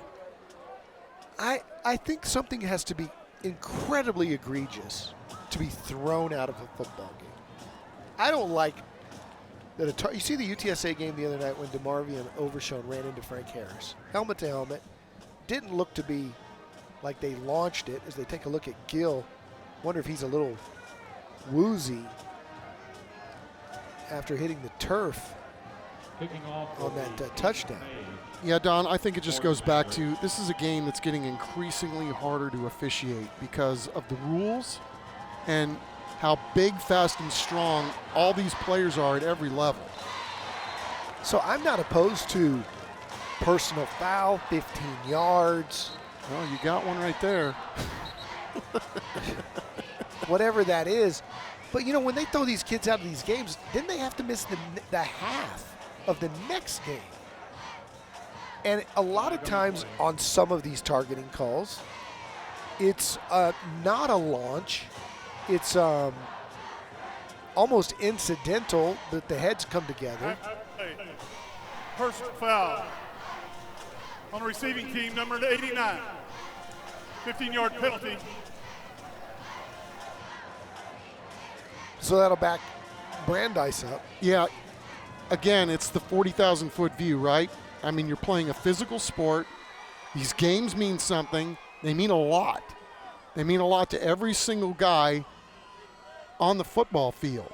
And so you're going to have situations that come up that are getting harder and harder to discern where it is that you're supposed to go with all this. I mean, the utmost respect for the players and the referees that have to, you know, make these decisions game in and game out. I mean, there's just hundreds of them, calls and no calls that these guys have to make. And, you know, same thing with the players. You know, you can react to a single play because of what somebody did to you or what somebody said, and it's tough. And those, you know, when you react and you throw a punch, right? Okay, you should be ejected. And if you as a safety square up somebody and launch your helmet and you try to knock them out, I get that. Maybe you should be ejected. But there's so many of these targetings that are questionable at the very least. And just because the hats come together, the guy has to miss the rest of the game and then half of next week's game. Maybe there should be something like the NBA where there's degrees of flagrant. where maybe one is just a 15-yard penalty, and maybe another is a suspension. Baker's loose. He picks up a big gain and a first down for the Brandeis Broncos, but that might be coming back. Another flag down.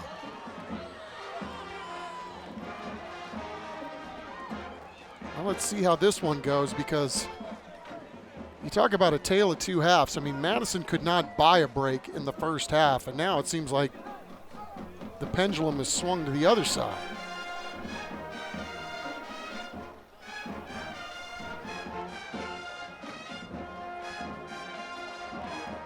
And we're back in 15 seconds.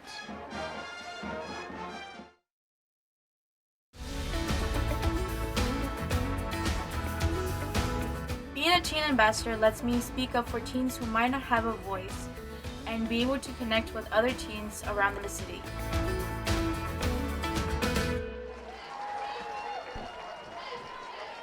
All right, so not sure if this receiver stepped out of bounds and came back in, or if a lineman got downfield. It was illegal receiver, ineligible.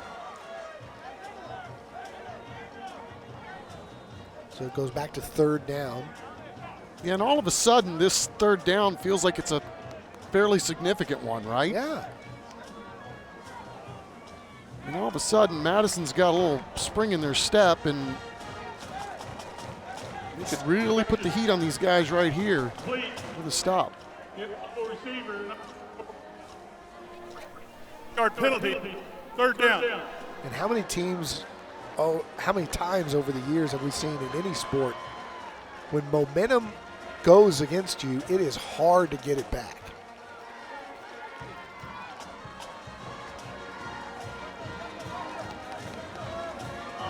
Big Mo is an important player right now. Mavericks, the Madison Mavericks have him. So I guess there was some consideration as to whether or not Brandeis was going to, or I'm sorry, Madison was going to accept the penalty there. Well, Brandeis wants to talk that one over. It's third down and 12. We're going to have a T&L flashback. Let's go back to 2017. Third and 28, and they may have a shot at it. Down the sideline, gonna score. Jalen Battles, touchdown Madison. 55 yards.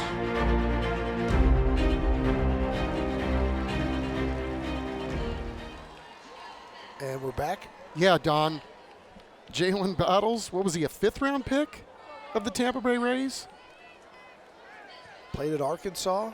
Yeah, he had a fantastic career there. I saw him tweet something out, how much he misses playing for Arkansas's baseball. I mean, that had a really huge impact on him. And, yeah, I mean, defensively, that dude's ready for the MLB right now. It's going to be how quickly can he get the hitting together, and we'll see what the Rays have in store for him. But that guy, ball on the ground.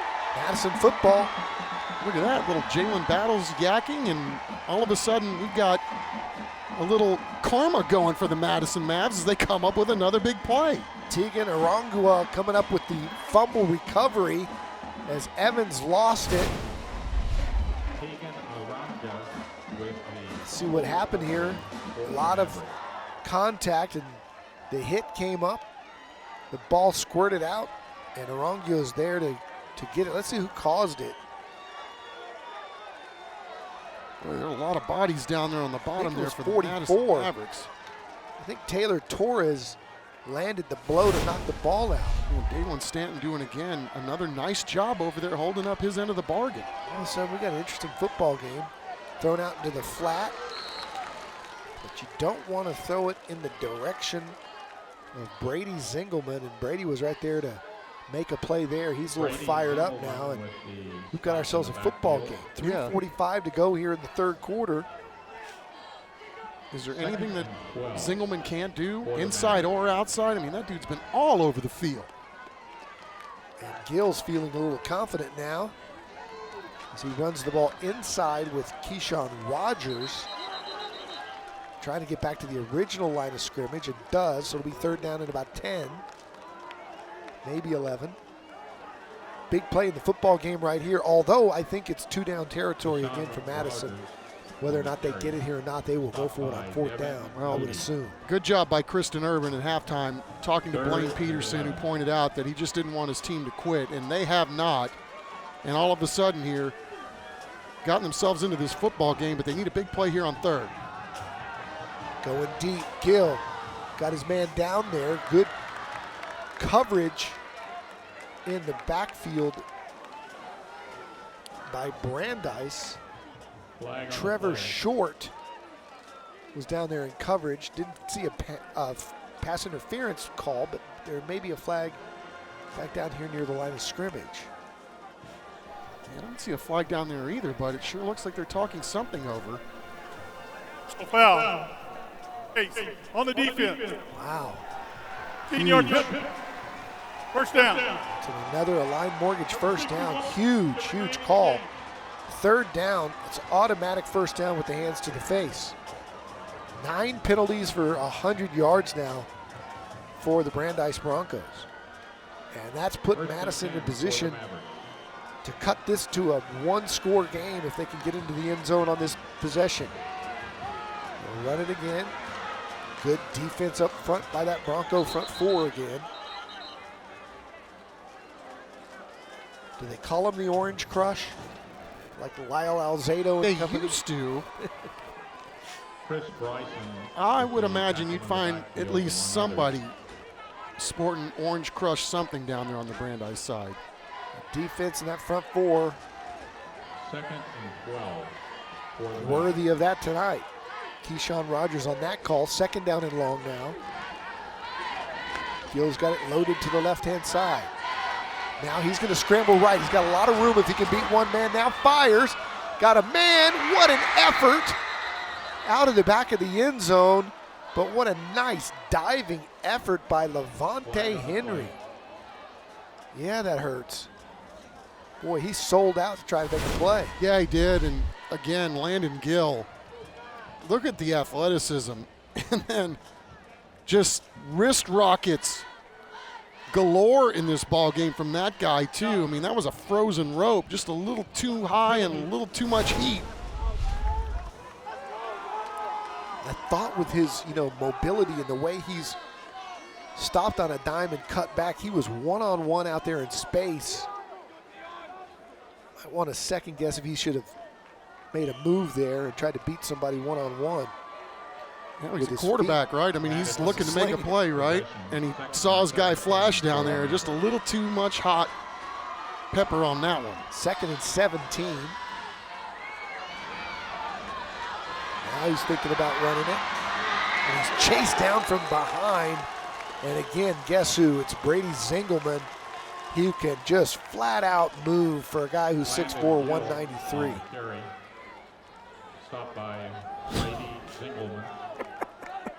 He looks like he could be the singer for Rammstein with all that makeup on.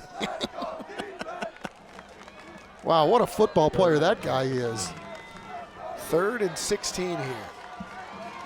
Definitely 2-down territory for the Mavs. Gill under pressure again. Gets away again. You gotta be kidding me. Still fighting for yards. He's still on his feet. That ball's out. That's a fumble. And they're going to call it a forward pass. And Gill might need a week to recover. Dude, that's got to be the most athletic, incomplete pass you will ever see in your life. I mean, this dude is battling his rear end off. Yeah, he's taking some shots. 4th and 26 for the Mavericks. He's so elusive. 1, 2, 3, 35 yards. 4, 5, 6, 7. Man, hats off to you, dude. Mercy. Wow. Yeah. Man, get some guys to go with him. 4th and a mile, and it's going to be even longer. This drive going absolutely backwards for Madison.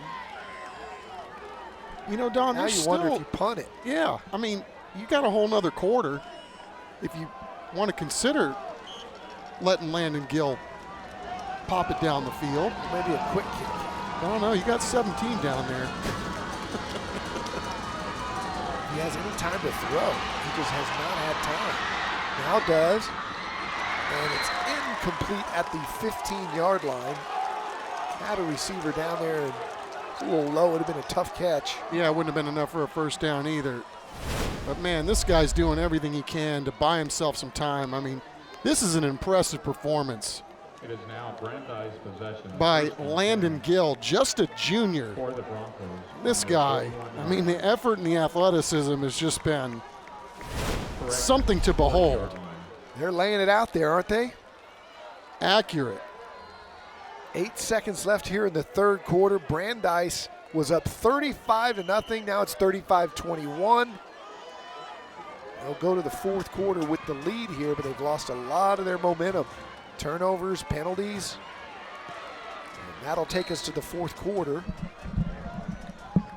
The Broncos in control, 35-21, but Madison has run off 21 straight. It's a two-score ball game, and we're headed to the fourth on TNL.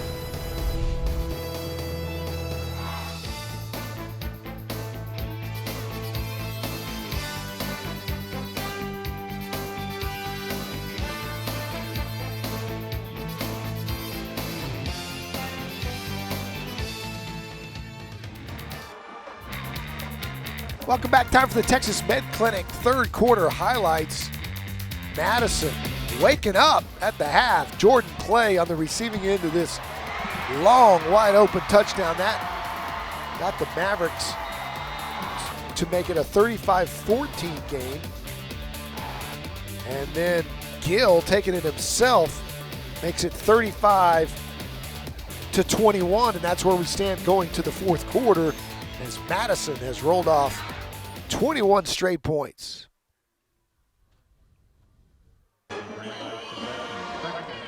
Ready for fourth quarter action. First or second down and 9 for J.C. Evans. And straight ahead to Coleman. He's got about 5. Joseph Coleman. That'll set up third down. 5. Brandeis possession, third and 5. Yeah, I'm with you, Don. I mean, I get the sense that this is a big drive for Brandeis. I mean, they physically dominated and out-executed. I mean, everything that you can think of, Madison in the first half, and they got to get a little some of that back. It's hard to put the genie back in the bottle when it goes south on you, but they have the athletes to do it. Coleman right up the middle, and there's 0 for those Madison Mavericks. Gabe Alvarez, the 185-pound senior, is an imposing figure. Yeah, and what a great young man that guy is. I mean, hard-working, straight-A student, 10-tackle-a-game type of guy. The one thing about Gabe Alvarez that I think everybody should know is this young guy works at Whataburger, and during the summer, he'd work the overnight shifts, and then he'd be the first guy in the weight room in the morning to lift during the summer. I mean, what a tremendous leader for these Madison Mavericks, and all around just good dude. Good high school football player, too. They're going for it on 4th and 2. They complete it. It's Clendenin down the sideline, cutting it back across the middle, across the 30, across the 25, and down around the 23-yard line. Rafe, don't call me Rafi Clendenin. Well, that's just a man-sized yak right there. That guy is running with authority and taking on all comers, and that might be the spark that kind of gets Brandeis back to where they need to be in this football game. It's Cowboys AC first down on 4th and 2, and boom! Coleman is dropped in the backfield, and there he is, our guy from the pregame. We featured him for a reason, Dalen Stanton. Oh my. Yeah, the offers are going to come for Dalen Stanton, and got pretty good flexibility there with the spine too there, big fella. Tremendous football player, and coaches are saying what a great guy he is on top of being a tremendous football player.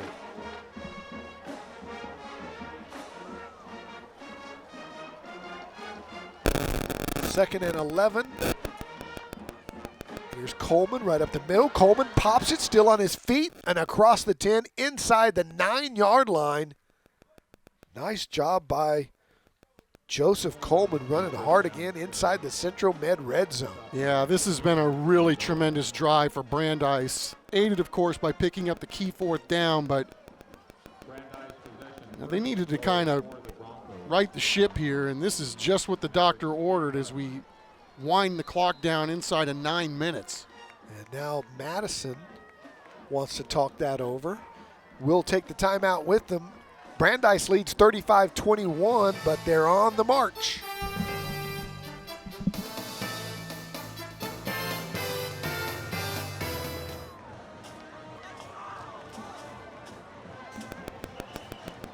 Welcome back. Taking a look at our Christus Santa Rosa Sports Medicine Band Cam. Fancy uniforms by the Madison Mavericks.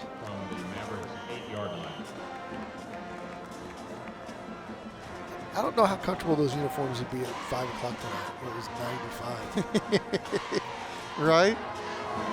Evans keeps himself. Evans to the 2. Still fighting. Did he get in? I never heard a whistle. Madison says they have the football.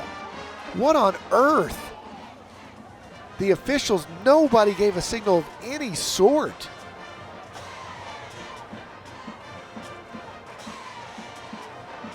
Did he cross the plane? At some point, I lost. No whistle ever. Sight of J.C. Evans, and I lost track of the football. And I'll be real curious to see what this replay looks like. There was no whistle ever. I thought maybe his forward progress had stopped, but they didn't get a whistle. And then Madison acted like they took the football. Can we get a look at this? RPO. Now JC just doing JC things. Faster, bigger, stronger. I lost him in the slow.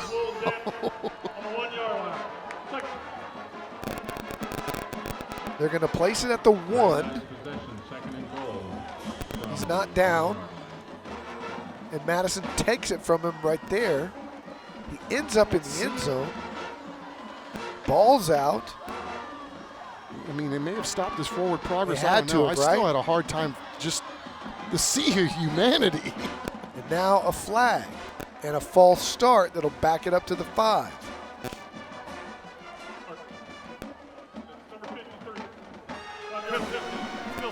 That's the craziest play I've seen in a long time.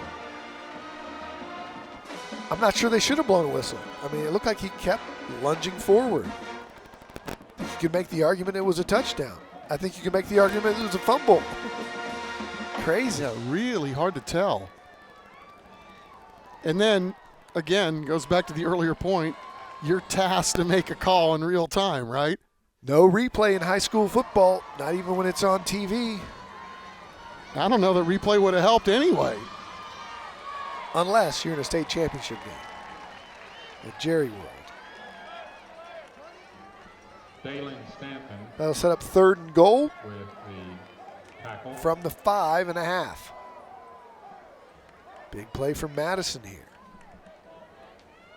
Brandeis possession, 3rd and goal for the Broncos. If you don't get it, do you kick it here? From the Madison 5-yard line. Make it a 3-score game. I don't think Brandeis is thinking about not making it here. Here's Evans. Fakes to Coleman. On a roll. Got his man. Dropped by Clendenin. Had it. Looked like he was going to score, and he just couldn't quite hang on to it. And that'll set up 4th down and decision time for Charles Bruce. And he's going to kick it. Little rollout, JC. Oh, that ball must have had some grease on it.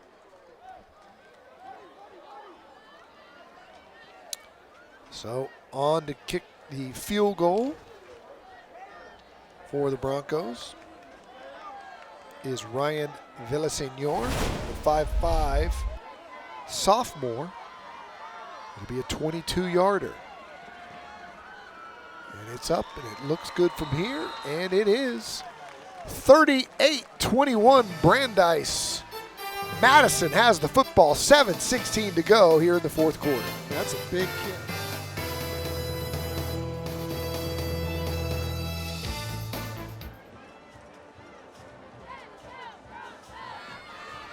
Welcome back. Time for the Red McCombs Toyota Smile Cam. The cheerleaders having a great time. And did I spot a Monarch trophy? I sure did. Stick around after the game as we present the hardware. Thanks to Monarch Trophy, your place for all your trophy needs, plaques, awards, business plaques, kids trophies. Give them a call right there at Monarch Trophy, 344-3777. Man, a lot of juice, a lot of caffeine in the building. Right? And that young lady that was holding the trophy tried to get me to buy one of the programs before the game. She said it was $10. I said, I don't have $10. $10 for a high school football program? She was really doing a good job. Raising some money for the cheerleaders and all the other programs that are going on at Brandeis here on a Thursday night. I heard about inflation. $10 for a high school program. Madison. It's color, though. It's color. Indeed. Oh, yeah, those things look great. I mean, whoever puts them together, I mean, they're worth it, but I don't have $10 cash on me. Which brings us to old guys' technology woes. Do you have the old Venmo, Chuck? I know, I've heard of it, but I would not know how to do it. It's not on your phone. It's not on your phone. You got the Cash App? Don't have that either. You got the Apple Pay? I do not have that either. Yeah. See, nobody has cash. $10 on them. But they have the Venmo, see? She'll take your Venmo. Dude, I still pay my bills with checks and a ledger. Sound like David Chancellor. No, I do have direct deposit, and I know Chancellor does not. Oh, he does now. Oh, he does? Okay. He does. He was the absolute last person in the company they finally made him take direct deposit. He wanted his paycheck every 2 weeks and wanted to walk it into the bank. He loves going to the bank. I think it's about the lollipop. Oh. Yet, like, we have a huge company. You know, multiple hundreds of TV stations. They finally said, Dave, you have to. We don't make the checks on paper anymore. Yeah, I'm fighting it as long as I can too. What's astounding to me, no, I'm not going to say that tonight. But you got to get the Venmo. It's really easy. Don, we got a 38-21 football game here with 6:56 remaining in the fourth quarter. That's Chuck's way of saying he doesn't want to. Yeah, let's go. Third down, Mavs. Come on, need a first down here. Third and long for Madison, down 38-21. Need a touchdown on this drive. Gill under pressure all night. Even when it looks like he's down, he may not be. They finally blow the whistle, but he's Spider-Man. They're making his case that he never went down. He might have had one. What a stud that guy is. Look forward to watching that guy play baseball and then seeing what he does for the rest of the year on the football field too. A lot of multi-sport guys here with the Mavs. Punt, good one, rolls over, bounces into Brandeis territory, about the 35-yard lines where they're spotted. We'll take a break. We're coming back. Brandeis, 6:08 to go, in control now. They'll try to just run this out.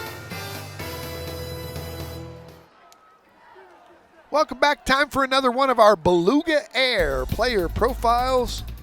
And you're looking at him, number 46 in your program, number 1 in your heart. It's Benton Ward. He plans on going to Texas Tech and majoring in ranch management, but get this. He is a national champion in barbecue. And he's a national champion too, rocking that mullet. That is prime time. Who needs high school football when you're a world barbecue champion? Dude, we are going to have to get somebody to sponsor a hair segment. Every week, these kids are they're going next level with the look. Look out. What a move. Down the sideline, across the 30 is Joseph Coleman. Talk about lateral ability. Have an injury. Just gliding. Correction. Yeah, and then there was a collision on the sideline. A couple of Mavs got twisted up at the end of this thing, and thankfully everybody's popping up. But Damian Mendoza, oh man, got rolled up on there at the end. Can't say enough about the hustle, though. Some of these Mavericks still laying it out there on the line. I mean, we got a big old defensive lineman there, Keith Jones, just a sophomore down there on the back end of that play to help run the ball carrier out of bounds. Another Cowboys AC first down. Go back to Coleman. He bounces it again, and he's still on his feet across the 20 into the Central Med red zone and near the 15. Coleman's got good hair too. I'm telling you, dude. But to do this. If you're going to do the uniforms, we need to have a haircut. Let's get it, and let's get it sponsored just because of you and me from the Hair Club for Men. You know what we should do? We should call Vincent Taylor. Vincent Taylor owns a barber shop. There you go. Vincent Taylor, the outstanding Madison alum playing in the NFL. He's unfortunately out for the year, but he's got a barber shop. Neighborhood Heroes right there near Northwest Military in 1604. Maybe we can get him to sponsor the Neighborhood Hero flow of the game. That's what I'm talking about. It's a match made in heaven. We'll have to get Vincent on speed dial. Hey, don't forget, check out sanantoniosports.org for your Beyond the Game, where you can share your stories of the middle and high school teams that are doing outstanding work in the community. Isn't it great? We have an open mic and we can just kind of free flow ideas and throw them out there. Yes. Seek out as if nobody's listening. Yes. Seek out sponsorships from Vincent Taylor, who might be listening, might be watching. His Mavs are playing. Could be. Vincent, one of the all-time greats. Right up the middle for another touchdown is Joseph Coleman, who dominated this drive here late in the fourth. Joseph Coleman's had a whale of a ball game. Joseph Coleman. Really done a nice job every time seemingly that he's touched the football. Really good feet.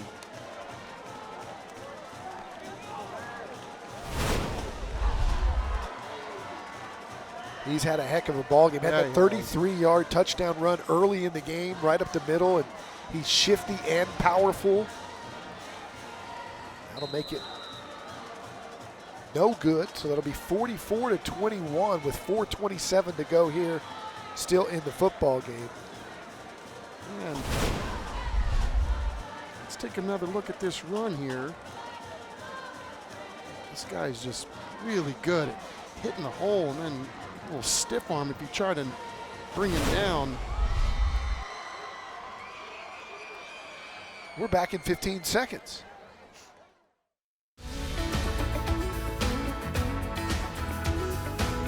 Being a teen ambassador lets me speak up for teens who might not have a voice and be able to connect with other teens around the city. Chuck, you brought up, it was you, by the way, who brought it up, the uniforms are. Yes. So with 4:27 to go, before it gets too late, I'm going to say right now. I'm fascinated by what your takes are tonight. A lot of orange and blue, right? Both teams, Madison not quite wearing as much blue as they normally do, because it's one of their colors. Maybe, I don't even know if there's an accent stripe on the helmet. They've minimized it over the years. Yeah. But I'm going to go out on a limb here and say this might be the two combined best uniform game we've had in years. It is a win-win all over the place. For starters, let's start with the jersey numbers and the fonts. Big, bold, block, classic, traditional, nothing weird, no script or anything. I mean, that 40, look at that. It's easy to read. The helmet, Brandeis going with blue. They're traditionally orange, I think. Blue on blue looks good for them. UTSA could take a page from this right here on this orange and blue and have this as like a blue alternate. Very cool. The logo, helmet logo, that Madison M is classic with the Madison, never changes. I love that. Love the shoulder stripe. They got the Oklahoma Sooner cap sleeve shoulder stripe there.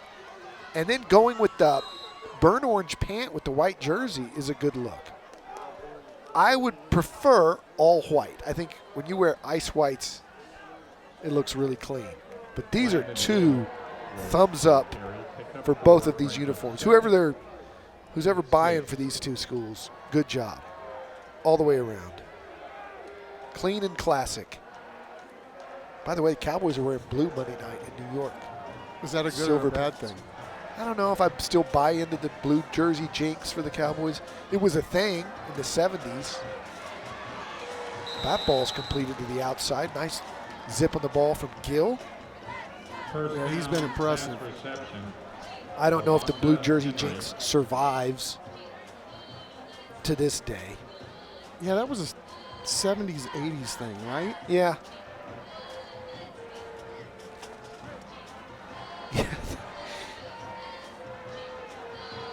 Brian Watts reminding me about the Cowboys have worse curses nowadays than blue jerseys.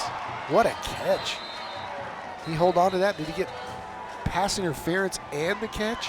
Trey Brown having a nice game, but hopefully he's able to survive the play. Mouthpiece is pretty stylish too there, Stud. Defense. Clyde. First down.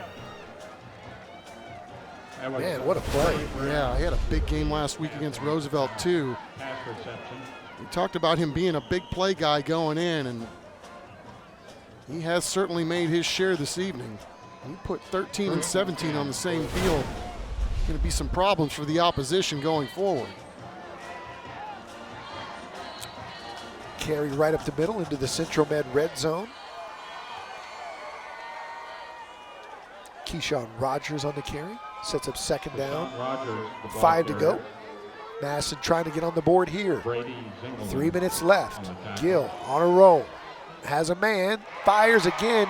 Did he catch it? He did. Trey Brown. Oh my goodness.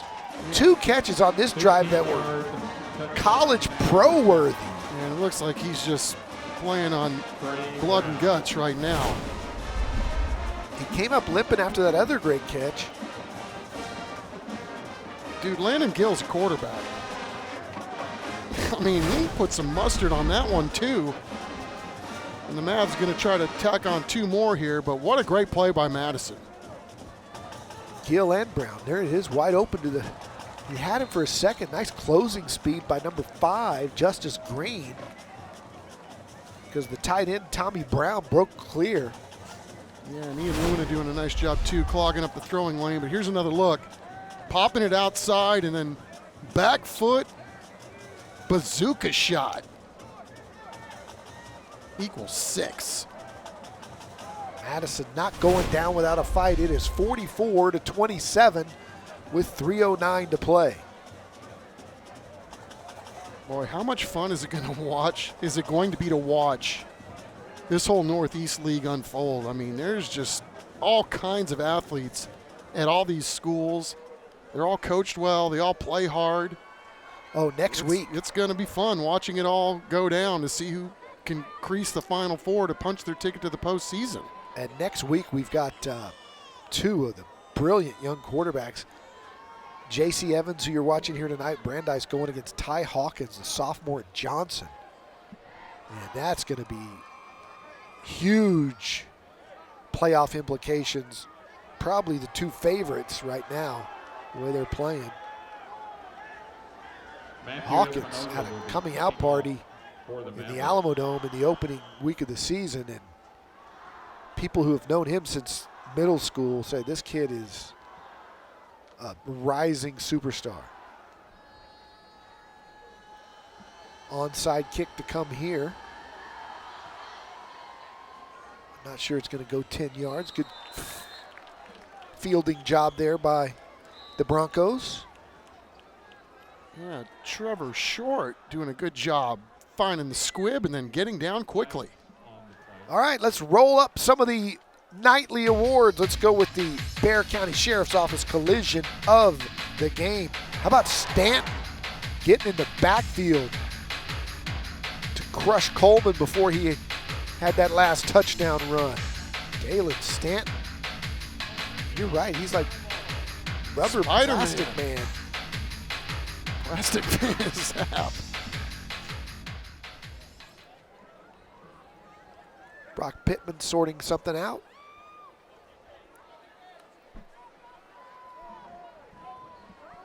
Well, this has been a heck of a fight between these two teams all night long. It sure didn't look like it was going to be after watching the first half, but Mavs made it pretty interesting here in the second half, and they got a lot to build on here as they go forward, and the ball's on the ground. Tough exchange, but Brandeis falls back on top of it.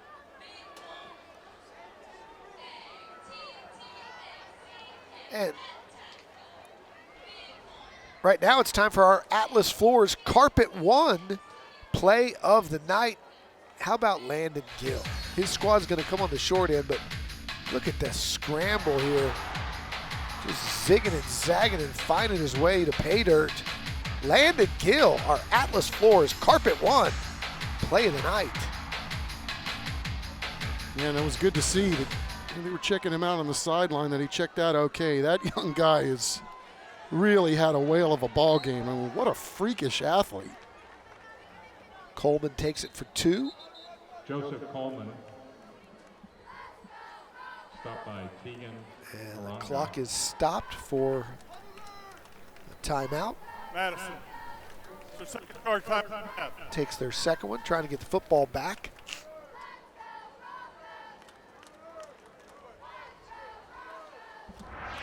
Told you about it at halftime. Don't forget to vote for the $5,000 band grant, the Children's Hospital of San Antonio and Chris's Health, providing that $5,000 band grant to the band who gets the most votes all season long. Just scan the code.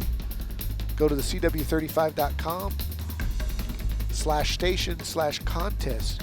Chuck, you don't have the Venmo. Do you do the old scan the old QR code? Have you ever done that?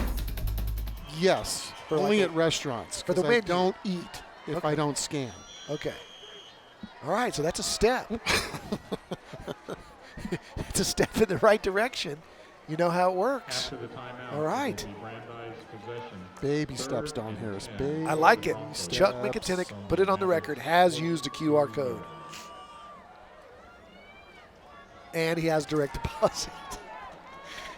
I've had that, yes. You've had that for a while. Uh-oh, Coleman's gone again. Talk about a player of the game, late charge. Yeah, he had 168. How about Joseph Coleman? Had 168 before that touch. I think it's going to go up. So is the yard per carry. 42-yard touchdown run. And he has led Brandeis to hanging half 100, as Barry Switzer used to say. Joseph Coleman right up the gut. Those strong legs. I mean, you just are not going to slow this guy down, and he's really good with his shoulders and hips and feet. Shifty. Was really impressed by his power early. Fire, fire, fire. That's not going anywhere. Fire in the hole. It's all right, 17, trying to make a play. It's a good round number. 50 is better than 51 anyway.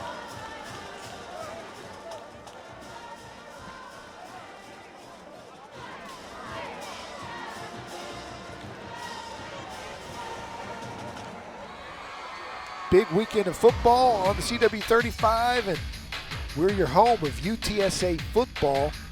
The Roadrunners, 42.5-point favorites against Texas Southern Saturday. You can watch that on our sister station right here at CW35. We got Maryland, Michigan, Oregon, and Washington State, Kansas State, OU on Fox. College football on Saturday. Yeah, we'll get to see Cam Ward, the former UIW quarterback, playing now for Wazoo. Cowboys' big rivals in the NFC East squaring off. Eagles and Commanders. Philadelphia and Jalen Hurts looking really good. And then it's the Packers and Bucks in the afternoon game. And we've got the Niners and Broncos for you on News 4 on Sunday Night Football. Yeah. Jimmy Garoppolo in for the 49ers. Yeah, isn't that interesting? Some local guys in that game too. Oh yeah, Spencer Burford starting at right tackle for the 49ers. Yeah, Caden Stearns playing some DB for the Broncos out of Steele High School. Broncos. Gotta love it. Guys that played in these ballparks not all that long ago. Yeah, how about UTSA's Tariq Woolen starting at corner for the Seattle Seahawks? Yeah, did you see what he did last week? Yeah, blocked a kick. That was their only points. And then what was funny, did you see the picture between Tariq and Spencer after the ball game? They were holding their jerseys. Tariq looked like he was still PO'd about losing that football game. No smile in the picture. It looked like he was holding his dad's jersey. Spencer was about 350. Here's Gill taking off. Nice run. Slides down across the 40. Boy, this guy's a lot of fun, isn't he? Another first down. That'll stop the clock to move the sticks. First down carry, Gill.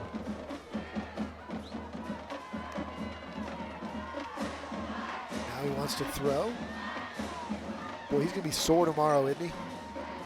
Just working his tail off. He's going to sleep well tonight, that's for sure. Doing a really good job making sound decisions with the football, too. There was nobody open downfield. I mean, the athleticism of these Brandeis DBs has been on display all night long. 1st and 10. Another Cowboys AC first down for Gill. Going to fire deep. Looking that way. And good coverage that time by the Brandeis DB. On Clay, who's had a big night here tonight. Yeah. Receiver. We didn't even talk about him, Don. He's going to play basketball, too. What a surprise.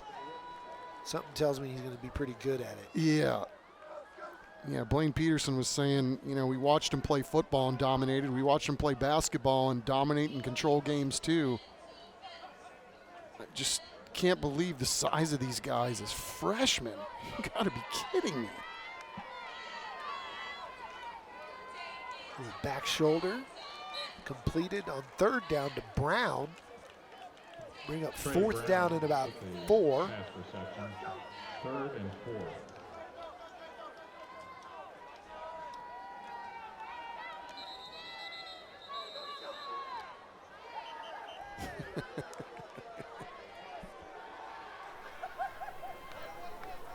Before the timeout. Brandeis. The second charge timeout of the half. Well, Dylan Cowan was late getting on the field, but I'll tell you what, he was ready to make a play when they snapped the ball.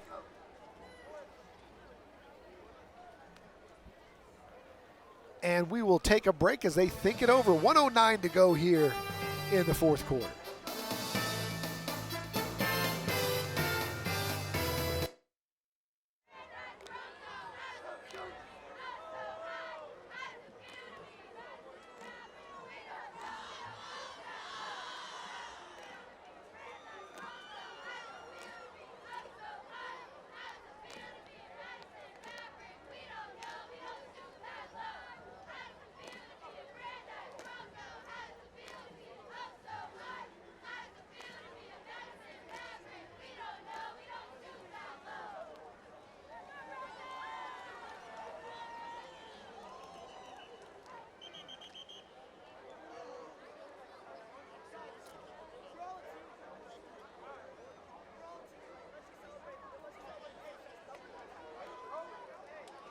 Madison possession. 3rd and 4 for the Mavericks.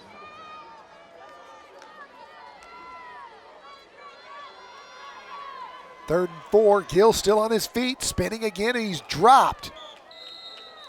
That'll set up 4th down at the 40-yard line as we're back with 1 minute to go.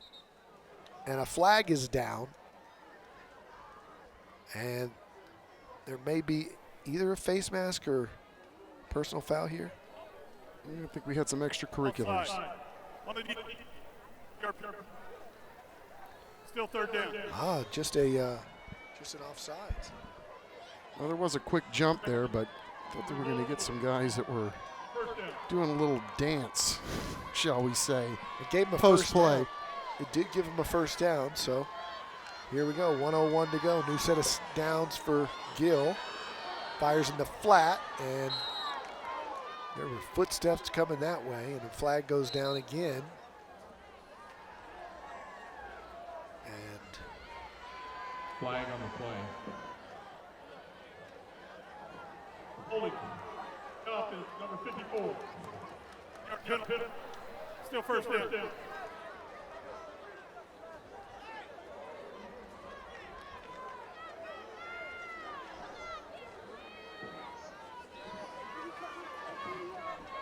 still first down, now with 50 seconds to go.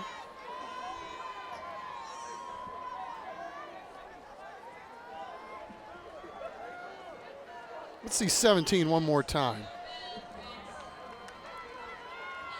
They show blitz, they don't come. Gilligan scrambling. Fires, caught to Brown. He's dropped short of the sticks. So the clock will continue to run at 38. Pass completion to Trey Brown. Tick-tock.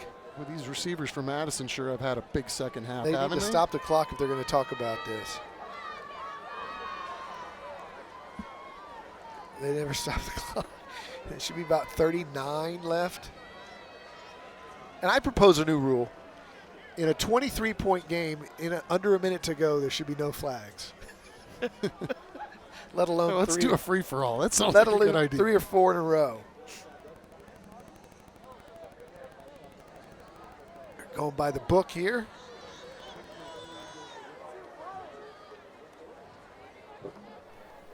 Illegal touch on the offense. The receiver ran out of bounds, came back in, first touch and catch the ball.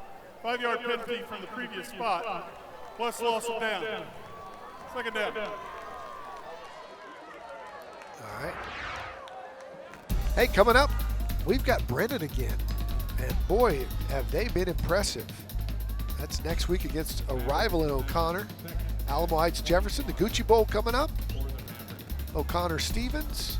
And look at the end of the season, man. New Braunfels Canyon. I don't know what they're doing at Smithson Valley tonight, but regardless of that game, the Canyon Cougars number 4 right now in the TNL top 10. They are having a heck of a season.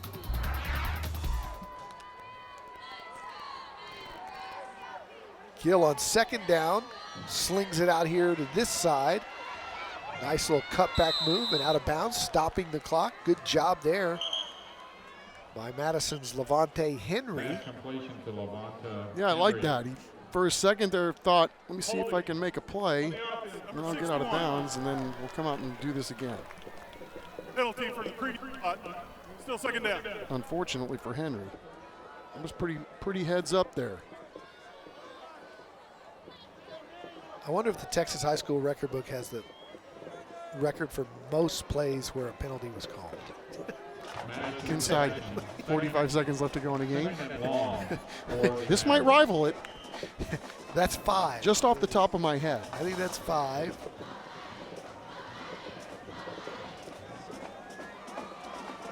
It's like, hey, Brock, hold schmold, let's go home. Gill, back to pass, same kind of route. Oh, almost caught. Boy, man, Gill is really talented with his arm ability. Yeah, he can throw it. I'd like to see him make that pivot at second base.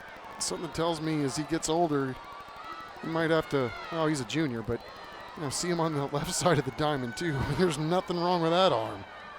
1 play left with 4 seconds to go.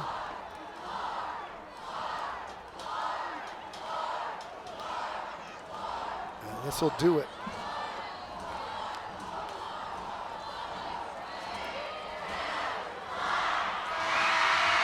Gill running, buying time, goes over the middle.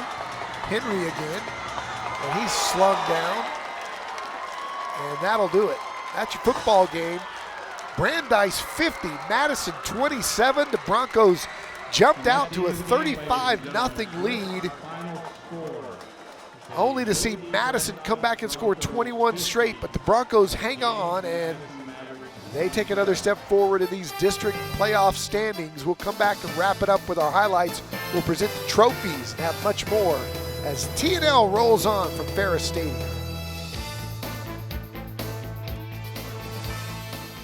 Tonight's broadcast of Thursday Night Lights is sponsored by Taco Cabana, The Gomez Law Firm, Vulcan Materials Company, Centro Med, Red McCombs Toyota, Texas Med Clinic, Align Mortgage, Cowboys AC, the Children's Hospital of San Antonio, San Antonio Metropolitan Health District, San Antonio Sports, Valero, Rhino Roofers, Atlas Floors Carpet One, Air and Plumbing Today, Solve HR, the Bexar County Sheriff's Office, Beluga Air, Christus Santa Rosa Sports Medicine, and Monarch Trophy Studio.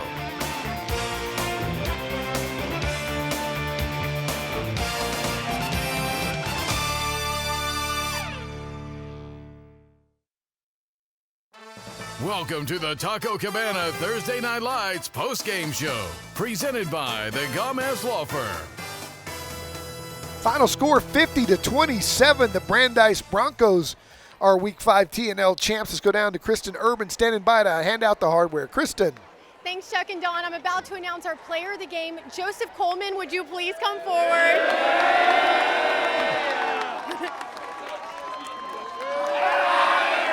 Joseph, first of all, congratulations. You had 210 rushing yards and 3 touchdowns tonight. What was working for you? The O-liners just getting their assignments done, creating big holes for me to run through, and I just did the rest. What does this win mean for the team? It's big. It's another district win. We got Johnson next week. We got to take care of them. I'm about to hand you our Player of the Game trophy. You've earned this. Congratulations. Thanks, Joseph. Coach Bruce, would you come forward? Coach Bruce, Madison really fought back in the second half. How were you able to secure this win? Well, I'll tell you what, Coach Peterson does a great job, but I believe in our players and our coaches and all those fans standing up there. How great was it not only to get a district win, but a win on television? Oh, phenomenal, phenomenal. You know, we want to be 1-0 at the end of each week, and we're grateful for this win. Thanks, Coach Bruce, and congratulations. I'm about to hand y'all this championship trophy.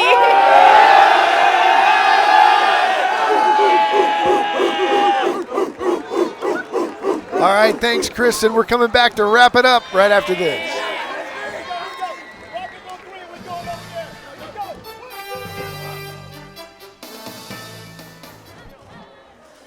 Welcome back. It is time to wrap it up. 50-27, our final. Let's roll out the highlights tonight.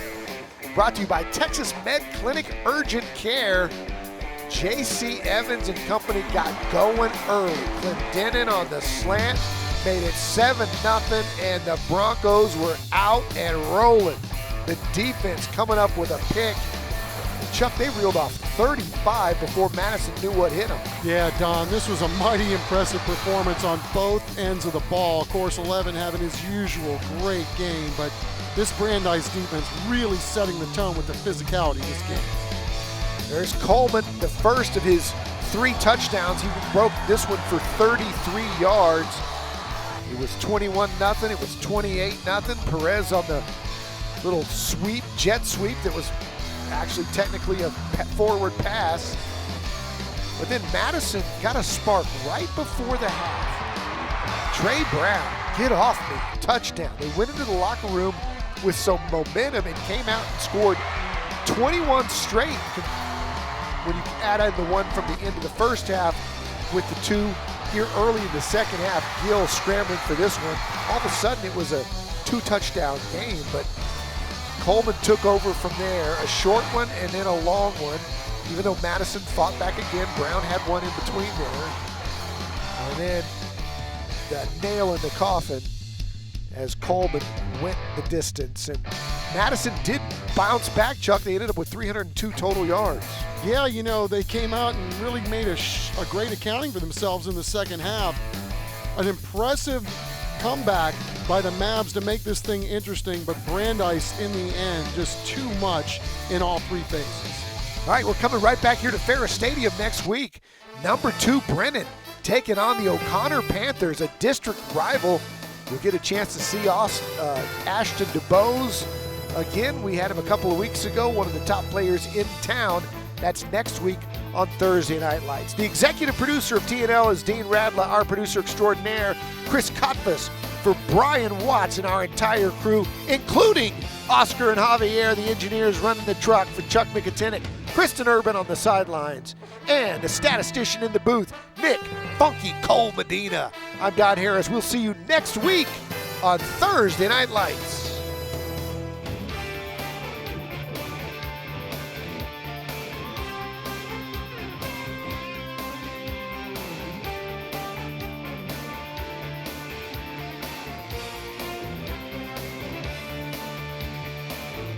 Presented